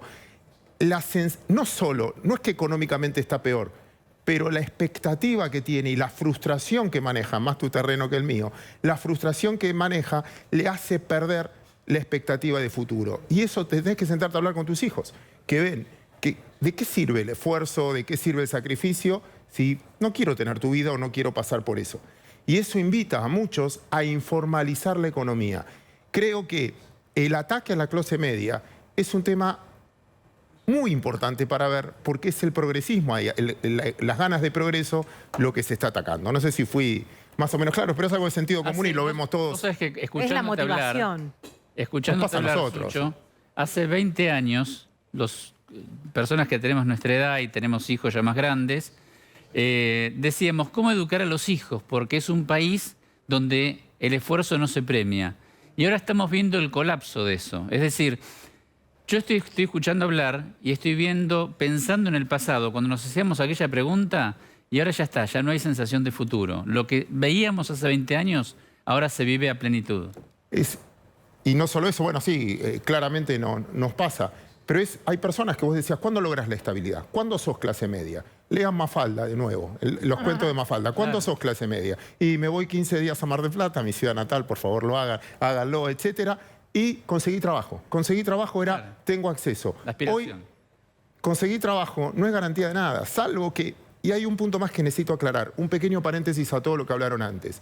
Esto de que si Argentina creció, la deuda de Argentina y todo eso, necesito poner un pero muy chiquito, que es bajo qué parámetros sacás las cuentas. Ejemplo, vas a comer a un restaurante. ¿Cuánto vale? Y si calculo con un dólar de 370, Argentina no es barata. Si calculo con un dólar de 190, Argentina es carísima. En 300 puedo comer barato. Cuando vos ves ciertos datos de crecimiento, ciertos datos de facturación, ciertos volúmenes de deuda, los vivimos muchas veces cuando comparás cómo le va a todas las bolsas del mundo y decís, uy, la primera es Venezuela. Y empezás a discutir, bueno, pará, yo tengo la obligación de guiarme por los datos oficiales. Y por los datos oficiales lo tengo que dividir por un tipo de cambio. Ya no pasa eso porque ahora es bimonetario. Pero antes, esas estadísticas se engañaban, depende de lo que yo tome. Entonces, cuando vos me hablas de crecimiento, cuando me hablas de endeudamiento, depende del tipo de cambio que vos dividas también. Y ustedes saben que hay 2 tipos o más de 2. Hay como 20 tipos de cambio. Entonces, hay muchos datos que son muy relativos. Bueno, estamos hablando de esto con Sucho porque hubo una frase fuerte del presidente acerca de que somos el segundo país detrás de China que más creció. Sí, ponele, si vos tomás, como decía Rodolfo, y creo que no tengo nada más para agregar, si yo puedo tomar en valores absolutos el último año y medio, sí, tomemos los últimos 10 años. Lo que era, compárate con Brasil. 10 años atrás, 15 años atrás, 20 atrás, con Uruguay, con Paraguay, con Chile, con China. Al mismo tiempo, China tiene X cantidad de habitantes. Dividido la cantidad de habitantes que tiene, el ingreso per cápita está en el número 91. Tampoco es que... También es como tomes esos datos. Y en Argentina es, sentate a hablar con una persona que vive hoy del turismo, que vive hoy de la industria textil o lo que fuera, o en Vaca Muerta, Y Sí, está bien. fueron 2 años buenísimos. Decirle al que cerró el restaurante, al que no pudo mantenerse, también los promedios se hacen por... Decile, Sucho, al que tiene un trabajo formal y hoy es pobre, estando formalizado y todo. Es decir, tiene un trabajo, esto lo venimos diciendo en el programa, que la novedad es que puedes tener trabajo y no llegas a la canasta básica. Eso es demoledor. Un dato muy relevante para hacerlo, vamos a citarlo a Oliveto, que para mí lo lleva siempre genial, que es, bueno, ¿en qué usas la tarjeta de crédito? ¿La estás usando para comprar comida? Bueno, Ya está. No más hace falta preguntas, hablar señor más. juez. Gracias, querido Un Claudio placer. Sucho. Muy bien. Y fue el momento en donde alguien dijo, ¡aló! Rocío Guirao Díaz. Rocío Guirao Díaz. Rocío Guirao Díaz. ¿Cómo estás, Dieguito? Hola, Luis. ¿Cómo estás? Yo soy el Ventura bueno, ¿eh? Acá está el Ventura. Muy bueno. Sí. Muy bien. Este es el Ventura vago que solamente viene los domingos. Este acá. viene los No, domingos. ¿cómo los domingos? No, Vivo pero acá todos los días adentro. labura este, lo ves todos los días. Todos los días. Sí. Por ahí vos Sí, estás ya te durmiendo, conozco pero este a está vos. todos A mí los cuando me días. preguntan por Luis Ventura, yo digo, él es el bueno y yo soy el malo. Es cierto, pero laburo todos los días. Sí, es cierto que te levantás temprano, que estás con Sergio Lapegüe, Claro. pero Claro. deberías hacer doble turno, ¿eh? No, hago doble turno, no le dé más ideas al canal. Deberías hacer doble turno porque el periodismo es 24 horas. Es verdad, A mí me hace ahí muy está. feliz estar laburando hoy un domingo. A pesar Ahí del está. calor, respiro periodismo y por las venas me corre mucha información. Es impresionante. Y Haga tiene frío aire o haga acondicionado. calor, a Ventura le corre por las venas la información. Ahí está. Y- Que el dato del verano es Federico Val, Sí. el lavarropas gate. Bueno, vos sabés que pude acceder al celular de Fedeval y te aviso que lo que vieron hasta ahora no es nada. ¡Upa! Fue apenas un copetín comparado con lo que te voy a mostrar ahora, A ver. porque son Qué chats peligro. de alto impacto en el mundo político. ¡Epa! A ver. Sí.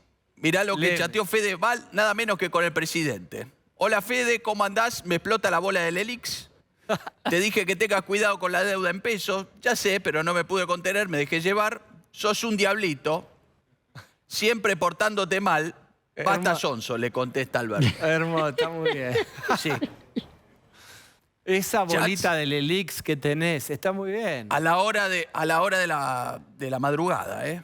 A Muy la hora- fuerte. Es un horario complicado donde dicen que había que atarle las manos al presidente. Sacarle en el una teléfono. época. Ahora, había que sacarle el teléfono, Luis. Mirá cómo saben ellos. Ellos saben más que yo. ¿Vos chateaste Porque lo dice, de León? lo dice gente Sí. cerca de Alberto. Si le sacamos el teléfono después de las 10 de la noche, el gobierno se endereza, decían hace un tiempo. Es muy fuerte lo que acabas de decir. ¡Qué ¿eh? fuerte! Muy De alto fuerte. impacto. De alto impacto. Te mereces un Martín Fierro por el compromiso. ¿eh? Gracias, Ahí me está. gusta. Pero tengo otro que también es muy fuerte con Sergio Tomás Massa. A ver, a ver, veamos. Y esta es. A ver, Mirá, decí, vos. Hola Sergio, ¿me llamaste? Se me disparó la llamada, como la inflación, dice Massa. Ah, está. No sabés cómo bajarla, ¿no? Ahora no puedo, Fede, estoy en lo de mi suegro. Uy, pasame con mamá Mo. Basta, no seas irrespetuoso. ¿Sabés cuál es mi libro favorito? ¿Cuál? El salto del tigre, de Pablo de León. Sí. Sos morboso, ¿eh? Ahí está, espectacular. Ahí está. Ahí está, muy bien. ¿Acaso Luis. mentí cuando dije que eran muy picantes? Eran picantes, eran picantes, eran picantes. Y eso que no revelé los de ustedes, porque así como No. Claudio Suchovicki tiene en su solapa un cassette, yo verdad. también tengo celulares y VHS. Los del O sea, Barba Gate del conductor tiene que tener, ¿eh? Esos Ahí tenés que están tener. también. El Barba Gate del conductor. Aparentemente el peluquero estaría exiliado en estos momentos. ¿eh? No, lo Pero peor bueno. es que no. Es Una que mala agarro praxis. solo la máquina y no tengo ni idea porque es la Sí. primera experiencia de grande tener barba. Y hago cualquier desastre en casa solo porque creo que soy Sí. autoválido capilar. Y me hago unos desastres que después tengo que rezar para que se emparezque, que crezca rápido. No Eso te automediques ni te autoafeites. Es así. Es verdad. A mí Bueno. me vendría bien por la papada, un poquito Ahí de, está. de Un poco de barbita. ¿eh? barba. Así que si te afeitas, pásamela después. Ahí está. Bueno, Luis, te mando un gran Bueno, abrazo. chicos, un gran abrazo, un placer estar con todos ustedes. ¿eh? Muy bien. Adiós. Bueno, bien, está Fernando Iglesias abriendo la... Es el primer Fernando Iglesias 2023. ¿Cómo estás? ¿Cómo te va, Diego? ¿Bien? ¿Cómo Bien. están? Bueno, hablábamos con Santangelo un punto que es interesante para empezar a mencionar. Nosotros no sabemos cómo le va a ir a Juntos por el Cambio, si efectivamente va a haber otro gobierno que asuma, pero lo que sí sabemos es que está armada, el calendario electoral está armado de modo tal que de agosto a diciembre, bueno, es un tiempo muy largo en una economía frágil. ¿Cómo te imaginas en un esquema más confrontativo, colaborativo, si acaso, pongo el sí, le tocara ganar en agosto a Juntos por el Cambio por una diferencia importante? Te leo algunas declaraciones, vos me decís quién las hizo. Tenemos un default encubierto de la deuda en dólares. Tremenda, ¿no? Vamos a dejar de pagar los intereses de las LELIC. Tremenda, ¿no? Toda la Argentina sabe que el dólar está retrasado y se va a mover. Tremenda, ¿no? Ya sabemos todos de qué momento es y de quién. Alberto Fernández, año 2019. Entonces, que no nos vengan a correr con el tema de que quieren desestabilizar el gobierno. Que se lean, por favor, las declaraciones de Alberto que hizo antes de las elecciones y después. Se reunió Alberto con Cafiero y la señora Todesca con el FMI y a los 5 minutos todos los sectores periodísticos cercanos a ellos estaban diciendo que la delegación del FMI pedía, después de las PASO, adelantar las elecciones porque había vacío de poder. Por primera vez en la historia del FMI, a la noche, a las 3 de la mañana, el FMI tuvo que sacar un comunicado desmintiendo eso. ¿Esto nos vienen a correr? ¿A quién vienen a correr? Que lean el manual de saqueos y desestabilización de gobiernos peronista, como dijo Cristina Fernández de Kirchner por Cadena Nacional, que explica cómo lo voltearon a Alfonsín y cómo lo voltearon a De la Rúa. Así que la verdad que adjudicarle intentos de desestabilización económica o de cualquier tipo a Juntos por el Cambio es lo de siempre, de los psicópatas, que siempre están viendo los delitos y los crímenes que cometen ellos en la cara de los demás. Bien, más allá de eso, ¿hay alguna cuestión técnica que los pueda perjudicar? Vos lo mismo le preguntaba a Santangelo, digamos, si hay el ruido político puede en un contexto frágil hacerlo todavía más frágil. Mira, el ciclo argentino, el ciclo del fracaso argentino, el ciclo de la ilusión y el desencanto, como el famoso libro de Gerchunov y Yach, es este ciclo. Viene el peronismo, revienta la tarjeta, tenemos los días más felices. Fiesta los primeros años de Perón, fiesta los primeros años de Menem, fiesta los primeros años de Néstor Kirchner. Después se termina, ¿no? Y empieza a ponerse cada vez peor. Cuando se pone que la gente empieza a ver que esto... ¿Qué hace la gente? Que vaya a la oposición, que arregle todo, sin tener mayoría en la Cámara, sin tener gobernadores, sin nada. Muchachos, vayan, arréglenme en 4 años los 20 años de despilfarro. Este es el ciclo que tenemos que cortar. Bien. Y Juntos por el Cambio, si vos me pedís mi opinión personal, lo digo yo, lo dice Fernando Iglesias, diputado nacional, se quedaron cortos.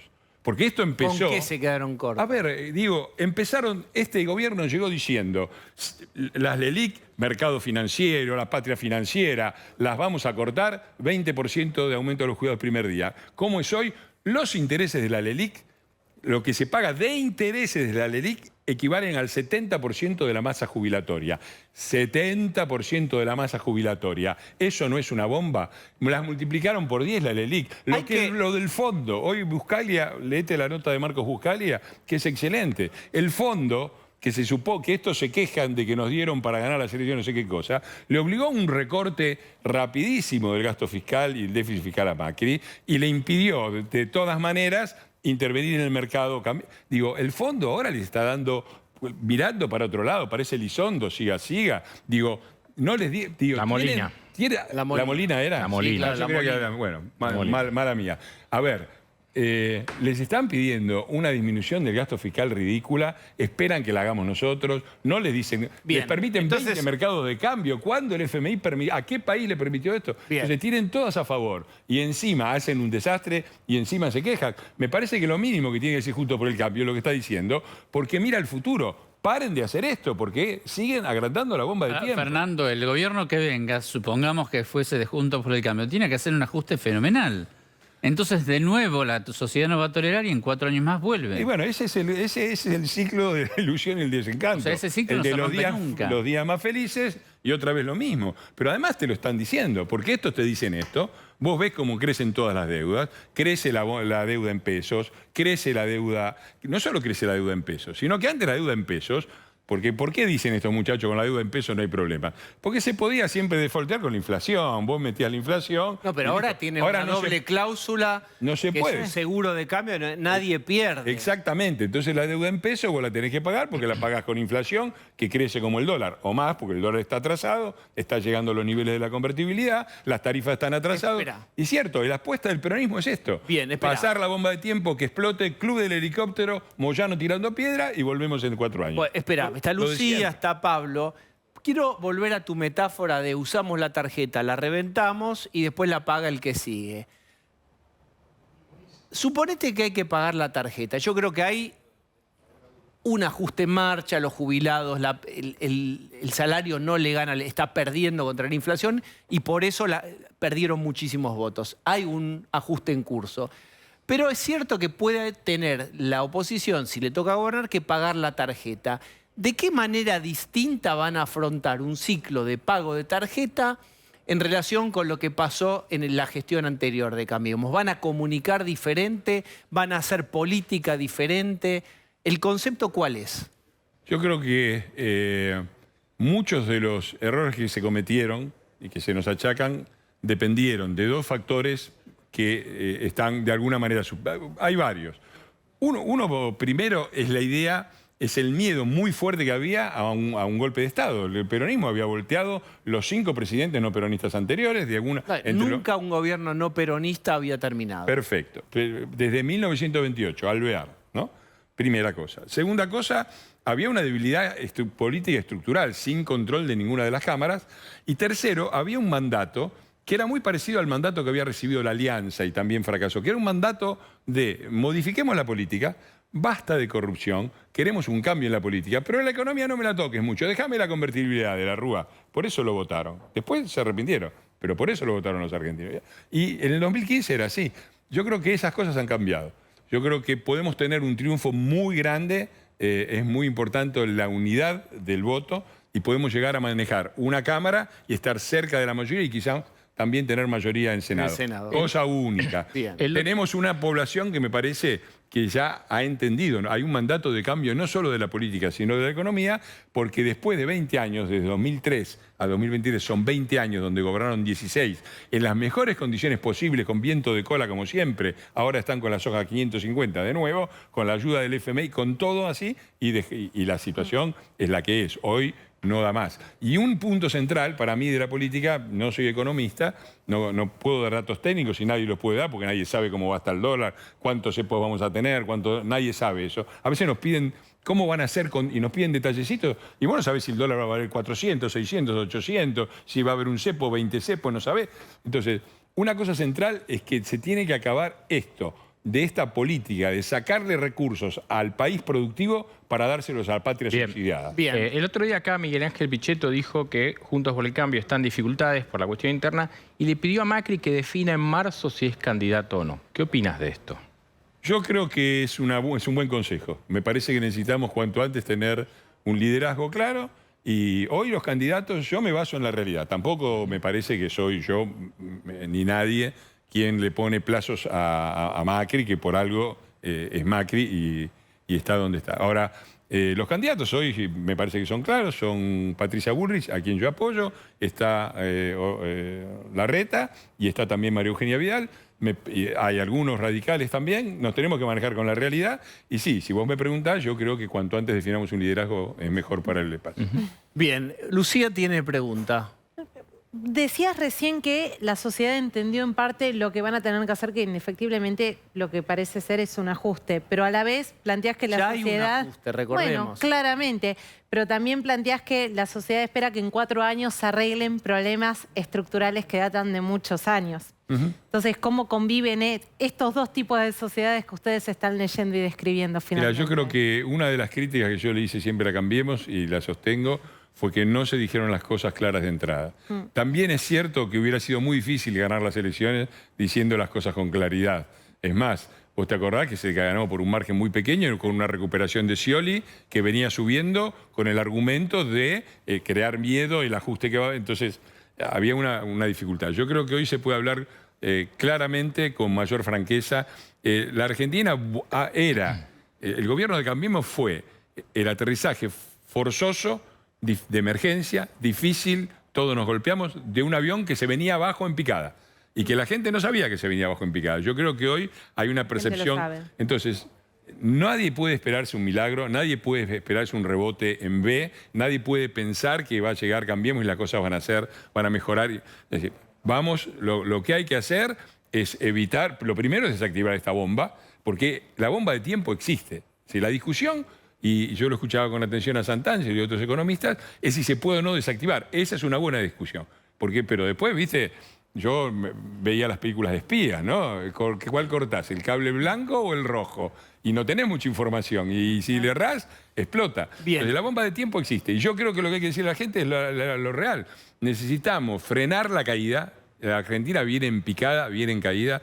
El primer tiempo va a ser frenar la caída y después. Yo creo que tenemos enormes posibilidades en 3, 4 años. Me parece que el potencial que tenemos en el sector minero, en el sector petrolero, en el sector agropecuario, en el sector de la sociedad de la información. Si la Argentina tiene un montón de sectores que están tapados por la patria subsidiada y si los liberamos vamos a salir y vamos a salir relativamente rápido. Yo creo que en 4 años se van a ver los resultados al revés de lo que pasó antes. Los resultados se vieron en el 2017 y después se desdibujaron. Gerardo Morales charló con nosotros hace un ratito, hablamos por supuesto de las fórmulas, etcétera, y él decía que él creía que Argentina necesitaba un próximo gobierno con un perfil acuerdista, que se va a necesitar algún margen de consenso. ¿A quiénes subís a un consenso posible por fuera de Juntos por el Cambio? Mirá, si estamos hablando de un consenso electoral, yo creo que estamos bien como estamos, suficiente. ¿Milei? Sí. Mirá, a mí me parece, yo lo dije, hoy justamente publiqué una nota sobre ese tema. A mí me parece que una cosa es el derecho de Javier a presentarse, indudable. Una cosa es la contribución que puedan hacer los sectores liberales a la discusión, sobre todo en el aspecto económico. Yo tengo muchas diferencias en lo político, en lo económico.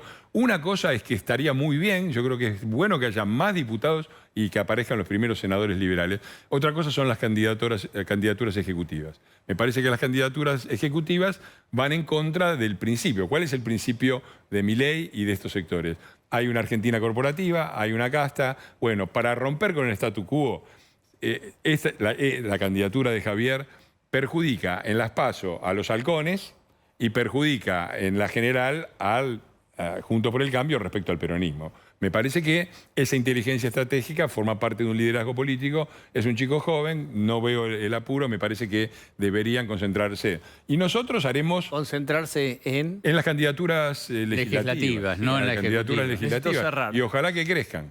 Bien, gracias Fernando por haber venido. Gracias a ustedes. Vamos a hacer una tanda y a la vuelta hablamos de los cortes de luz. 200.000 usuarios, si querés multiplicar por 4, 800.000 argentinos no tuvieron luz o quizás todavía no tengan o tuvieron baja tensión. Problemas con el suministro eléctrico, desinversión. Después de la tanda.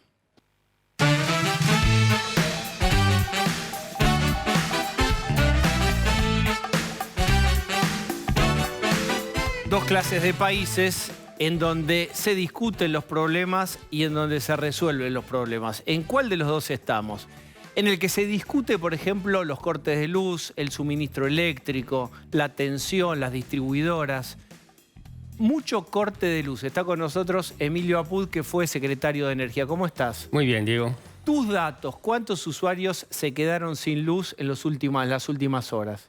Bueno, el otro día fue bastante grande, 200.000 usuarios, calcula 3,5 personas por usuario, es una cifra importante. ¿Cómo es ese cálculo? ¿3,5? Más o menos 3,5 a 4 personas por usuario, ¿no? 800.000 personas, entre 700 y 800.000 argentinos afectados o personas afectadas. Sí, lo llamativo de este corte es que no se debió a la distribución, que es el punto más débil de todo el sistema. Se debió más a la generación. Es decir, el gobierno se llena la boca diciendo tenemos 40.000 megavatios instalados y el pico fue 29.000. ¿sí? Entonces uno dice, bueno, hay un margen, pero están fuera de servicio cerca de 9.000. Entonces queda lo que se llama la reserva rotante, la reserva que es cuando falla una máquina que tiene que entrar otra, es muy escasa, y entonces se suma ahora a los problemas de distribución el tema ¿Y de por la qué hay generación. falta de generación? ¿Cuál es la máquina o la unidad que se cayó y dejó de generar energía? No sé cuál es, pero en estos momentos hay faltantes porque Atucha 2 está fuera de servicio, hay problemas de hidraulicidad también, entonces, bueno, se llega a ese nivel. Ahora, el tema es que, ¿por qué se llega a esta situación? Se llega a esta situación porque no hay inversiones. ¿Y por qué no hay inversiones? Porque no hay tarifa. Es decir, un empresario que está en el negocio de la generación, ¿no? Para invertir tiene que tener algún tipo de seguridades. Si la seguridad se da a un funcionario que le va a pagar la diferencia entre lo que paga el usuario y lo que cuesta, entonces es un poco remiso a invertir en esas condiciones. Entonces yo creo que lo que hay que hacer es volver a la ley. La ley dice que hay revisiones tarifarias integrales. ¿Cuánto de la tarifa que pagamos de esa boleta es generación? ¿Cuánto es distribución? Generación es del orden del 40 al 45%. Después está transporte, que es un poco menos, o sea, 2-3%. Después viene distribución e impuestos, ¿sí? Entonces, eso es lo que incluye toda la tarifa. Pero de los tres segmentos hace falta permanente inversión. Es un negocio, una actividad muy dinámica, que si vos dejás de invertir, bueno, en un año se empiezan a ver las consecuencias. Recién la secretaria de Energía, Flavia Rollón, acusó directamente a Edesur, puso nombre concreto a que los cortes de estas horas tienen que ver con la empresa Edesur. Sí, es muy usual buscar culpables, ¿no? En este caso es Edesur. Ya también escuché al interventor en el ENRE decir que le gustaría que Edesur la manejara el Estado. Bueno, son cosas un poquito irresponsables. Acá el problema es Edesur porque los cortes se produjeron en Edesur. ¿Por qué se producen los cortes en Edesur? Porque Edesur no hace las inversiones. ¿Por qué no hace las inversiones? Porque el contrato de concesión que está entre el Estado concesionante y el concesionario dejó unilateralmente el Estado de cumplirlo. ¿Quiénes son Edesur? Edesur es Enel, que es una de las principales distribuidoras y empresas de energía del mundo. ¿De dónde son? De Italia. Bien, y se quiere ir, en un momento circuló que se iba. Sí, se quiere ir porque es una política a nivel global, ¿no? Que ya los accionistas principales decían, bueno, ¿qué hacemos en Argentina? Yo me pregunto igual que vos, Diego, si esperaban hasta ahora, porque no esperan un poquito más, a lo mejor pueden resarcirse. Pero es una decisión internacional que en varios lugares se están desactivando. Y a uno que tenían en la mira era Argentina, precisamente porque son 20 años, de los cuales 16 años hubo un manoseo terrible de los contratos. O sea, al no cumplirse los contratos, el negocio deja de ser por lo menos interesante o seguro para aquellos que no tienen amigos, ¿no? O no son especialistas en mercados regulados, como otros que sí toman las empresas de distribución porque saben que de alguna manera pueden tener algún tipo de beneficios. Decía, ¿a qué te estás refiriendo? Bueno, el caso de Edenor es una cosa. ¿Por qué en Edenor hay empresarios que quieren entrar y por qué en Edesur hay empresarios que se quieren ir, ¿no? Entonces, bueno. ¿Cuál es la motivación ahí? ¿Cómo, Lucía? ¿Cuál es la motivación? La motivación es que son, como decía ese eufemismo que había utilizado Bruffaut de YPF, ¿te acordás cuando pusieron a los Eskenazi en el management y le regalaron el 25% de las acciones? Bueno, es gente que conoce, es experimentada en mercados regulados. Eso quiere decir gente que llega fácilmente al poder. Si el poder está interviniendo por encima de las instituciones y de los contratos, y bueno, flor de negocio poder llegar a esos funcionarios para tener algún tipo de beneficio, ¿no? De distintas formas. Usted comenzó hablando de los subsidios, de la debilidad del sistema, ¿no? En definitiva. Ahora están reduciendo los subsidios a las tarifas. ¿Cuánto queda al final del trayecto? Es decir, ¿cuánto en octubre, noviembre va a seguir estando subsidiado? Porque el subsidio es la debilidad del sistema. Porque depende de que el funcionario se lo dé o no se lo dé. Claro, y eso genera mucha incertidumbre. Yo creo que van a llegar con más de 50% de subsidio. Cuando recibieron el gobierno, los subsidios eran alrededor del 20%. Ahora, con esto de la segmentación, ¿no? Que paga el pato solamente una pequeña porción de los usuarios. ¿Subió? ¿Cómo? ¿El subsidio subió entonces? ¿Pasa del 20 al 50? Sí, sí, claro. Claro. Estaba en 60, 65, ahora va a bajar a 50 y esperemos que sea así porque es imposible. Ustedes piensan que con una economía tan raquítica como tenemos, sin capacidad de financiación, tenemos cerca de 15.000 millones de dólares anuales de subsidio. Emilio, la tolerancia es baja y la expectativa es alta. Hay mucha gente que seguramente va a apoyar un cambio de gobierno, pero puede no tener ganas de esperar el retorno de la inversión en ese voto. Quiero ser muy claro en esto. Se suben las tarifas, bajan los subsidios, se nos encarece a nosotros o pagamos, como se dice, lo que corresponde. ¿En cuánto tiempo da la vuelta y las inversiones se estabilizan y tenemos menos cortes de luz? Bueno, si vemos el gobierno del presidente Macri, con ese ajuste que, bueno, tuvo un costo político elevadísimo, bajó los subsidios de un 80% a un 20%, se renovaron todos los contratos, se hicieron las revisiones, o sea, se cumplió con la ley, con el marco regulatorio que está desde los 90. ¿Y hay un número que vos digas, mirá este reloj de cortes de luz, bajó o subió? Sí. ¿Hay relojes para observar? En el 2015... te voy a dar un solo parámetro, que es la cantidad de horas por usuario de corte. En 2015 había 40, cuando se fue Macri había 13. Pero cuando había subido Kirchner en el 2003 eran 9. ¿Sí? Es decir, faltaba todavía para llegar a un valor estándar. Un valor estándar son 9 horas por usuario por año, es normal.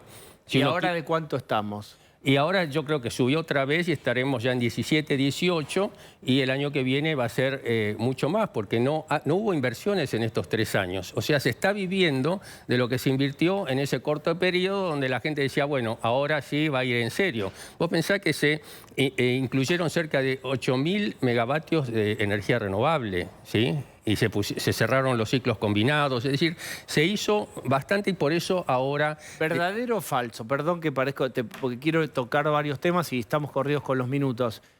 Con esta ola de calor, yo ya escuché algunos, incluso hemos visto gente militando el ventilador, que el ventilador es un buen, noble electrodoméstico, pero ya militar, polenta y ventilador, bueno, digo...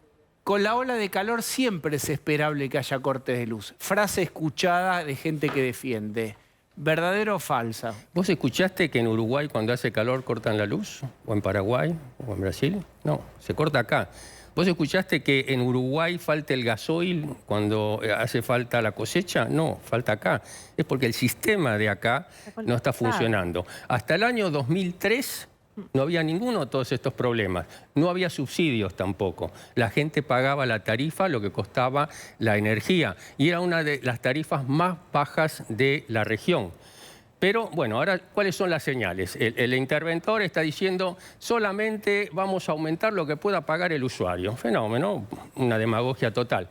A renglón seguido dice, y vamos a dar la calidad que se merecen los usuarios. Bueno, ¿quién va a pagar esa calidad si no la paga el usuario y el Estado no puede hacerlo? Emilio, te invito a viajar en el tiempo para que veas la triste repetición de la historia argentina. Está con nosotros Diego Recalde. Diego Recalde. ¿Qué tal? Se mete en los archivos, revisa incluso cosas que están fuera del Google o de los buscadores, y lo que está predigital. Tipo, va y se sumerge, hemerotecas, etcétera.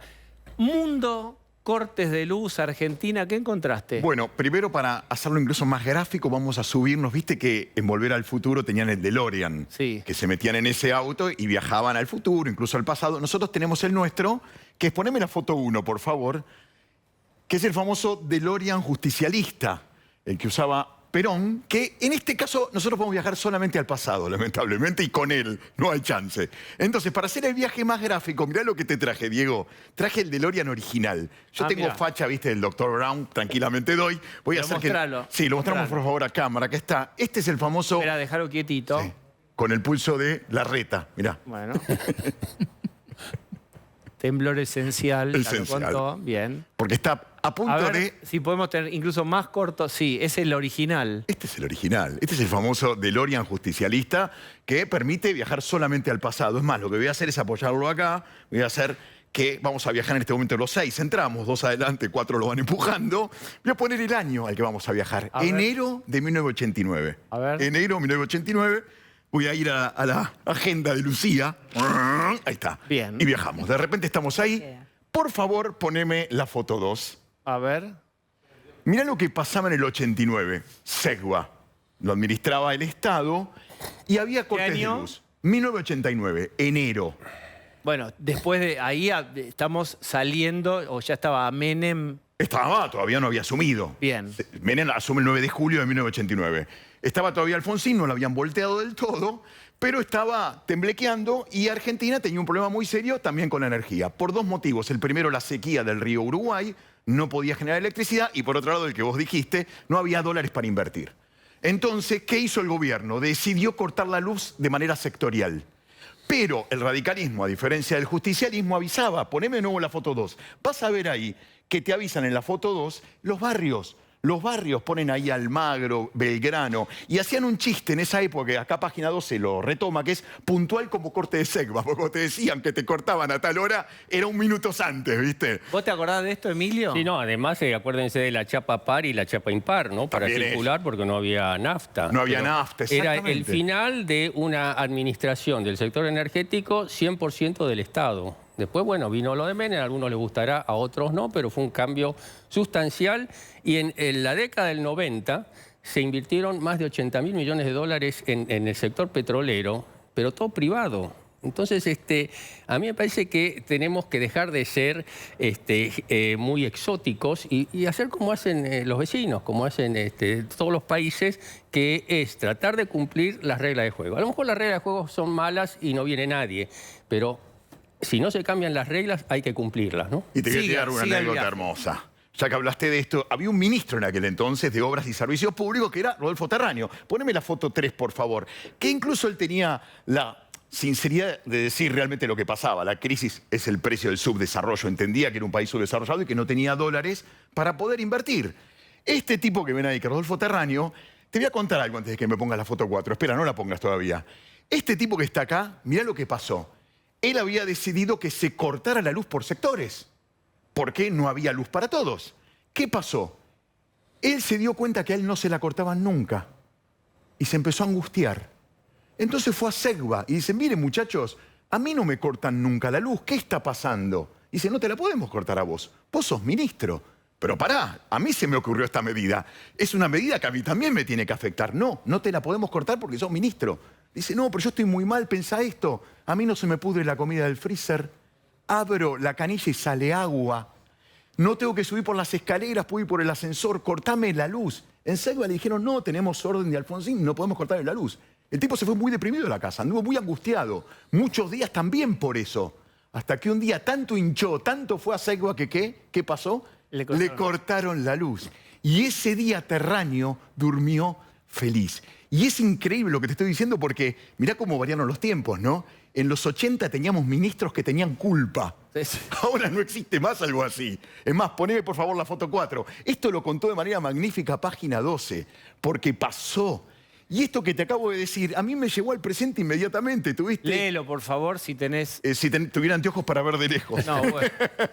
Pero dice más o menos lo mismo. Yo te lo sinteticé. Está Lucía. Odiaba llegar a casa en altas horas de la noche y que la luz respondiera obediente al clic del interruptor. Segva negaban con la cabeza y respondía, cortarle a usted es técnicamente imposible. Finalmente, un día la señora lo llamó al despacho y le dijo, viejo, nos cortaron la luz. Ese día fue uno de los más felices en la trayectoria ministerial. Bien, es lindo el recuerdo. Es lindo porque tuvimos un ministro con culpa. Vos lo comparás con el presente. Hubo un gobernador que dijo no hay más clases por 1 año y medio en la provincia de Buenos Aires porque él mandaba a sus hijos a un colegio privado de Cava y tenían clases. No experimentó ninguna culpa. Rubén, un amigo, me recuerda. Incluso la tele tenía horarios acotados de 6 horas de transmisión. Exactamente. Y te acordás del elevador también de tensión porque si no la pantalla se achicaba. Y, bueno. Bien, yo ahora espero ya con el cochecito imaginario de Diego no tener que retroceder realmente hasta ahí. ¿Hasta dónde pueden las cosas empeorar? Bueno, si sigue este gobierno, yo diría ad infinitum, ¿no? Porque la idea es seguir con subsidios y no dar señales claras. A mí me parece que este gobierno va a terminar y la próxima administración va a retomar el camino de la ley, de la legalidad de los contratos, ¿no? Porque acá uno de los problemas que tenemos es que la ley es de cumplimiento voluntario, no obligatorio. Y lo mismo pasa para los negocios. Entonces, no tiene ningún sentido que con los recursos energéticos que vos sabés que tenemos y con la demanda que hay explosiva en el mundo después de la invasión rusa, que estemos acá viendo si nos cortan la luz o no, si se invierte o no. Hay que hacer un cambio de paradigma total. ¿Cuánto puede subir el que hoy paga 3.000 pesos de luz? ¿Cuánto pasa en el gobierno hipotético de Juntos por el Cambio a pagar? Está la inflación en el medio, es dificilísimo calcular. Lo que hoy vale 3, para hacerlo más fácil, si vale 100, ¿cuánto va a valer? Mira, a mí me vino una cuenta de aproximadamente 6.000 pesos, ¿sí? Yo consumo arriba de 500 kilovatios hora, y me dijeron, tiene subsidio de 1.500. O sea que de 7.000 voy a pasar a 8.500 y ese va a ser la tarifa plena. ¿Sí? Ahora, si vos hablas de porcentaje, puede ser una enormidad. Claro. Y si lo ves de valor absoluto, una pizza vale 2.000 pesos. Entonces, que en un mes... Pero con una pizza que miles de personas aporta, estoy jugando con la idea, ¿empezás a resolver, decís vos? Sí, pero resolver si das prueba de que se va a cumplir el contrato y que esto va a durar. A mí los inversores me dicen, che, fenómeno, pero ¿y en el 27 qué pasa? ¿Viste? No son inversiones para 4 años. Puedo decir, Argentina está sintetizado en una frase que es siempre es hoy, como algún disco. Sí, pero hay que recuperar la confianza, Diego. Por supuesto, y lo que se está haciendo con el Poder Judicial espanta gente, bien, ¿no? Gracias por haber venido. Diego Recalde, muchas gracias como siempre. Eso, el autito, gracias. Ahí está, se lleva el autito. Vamos a hacer una tanda.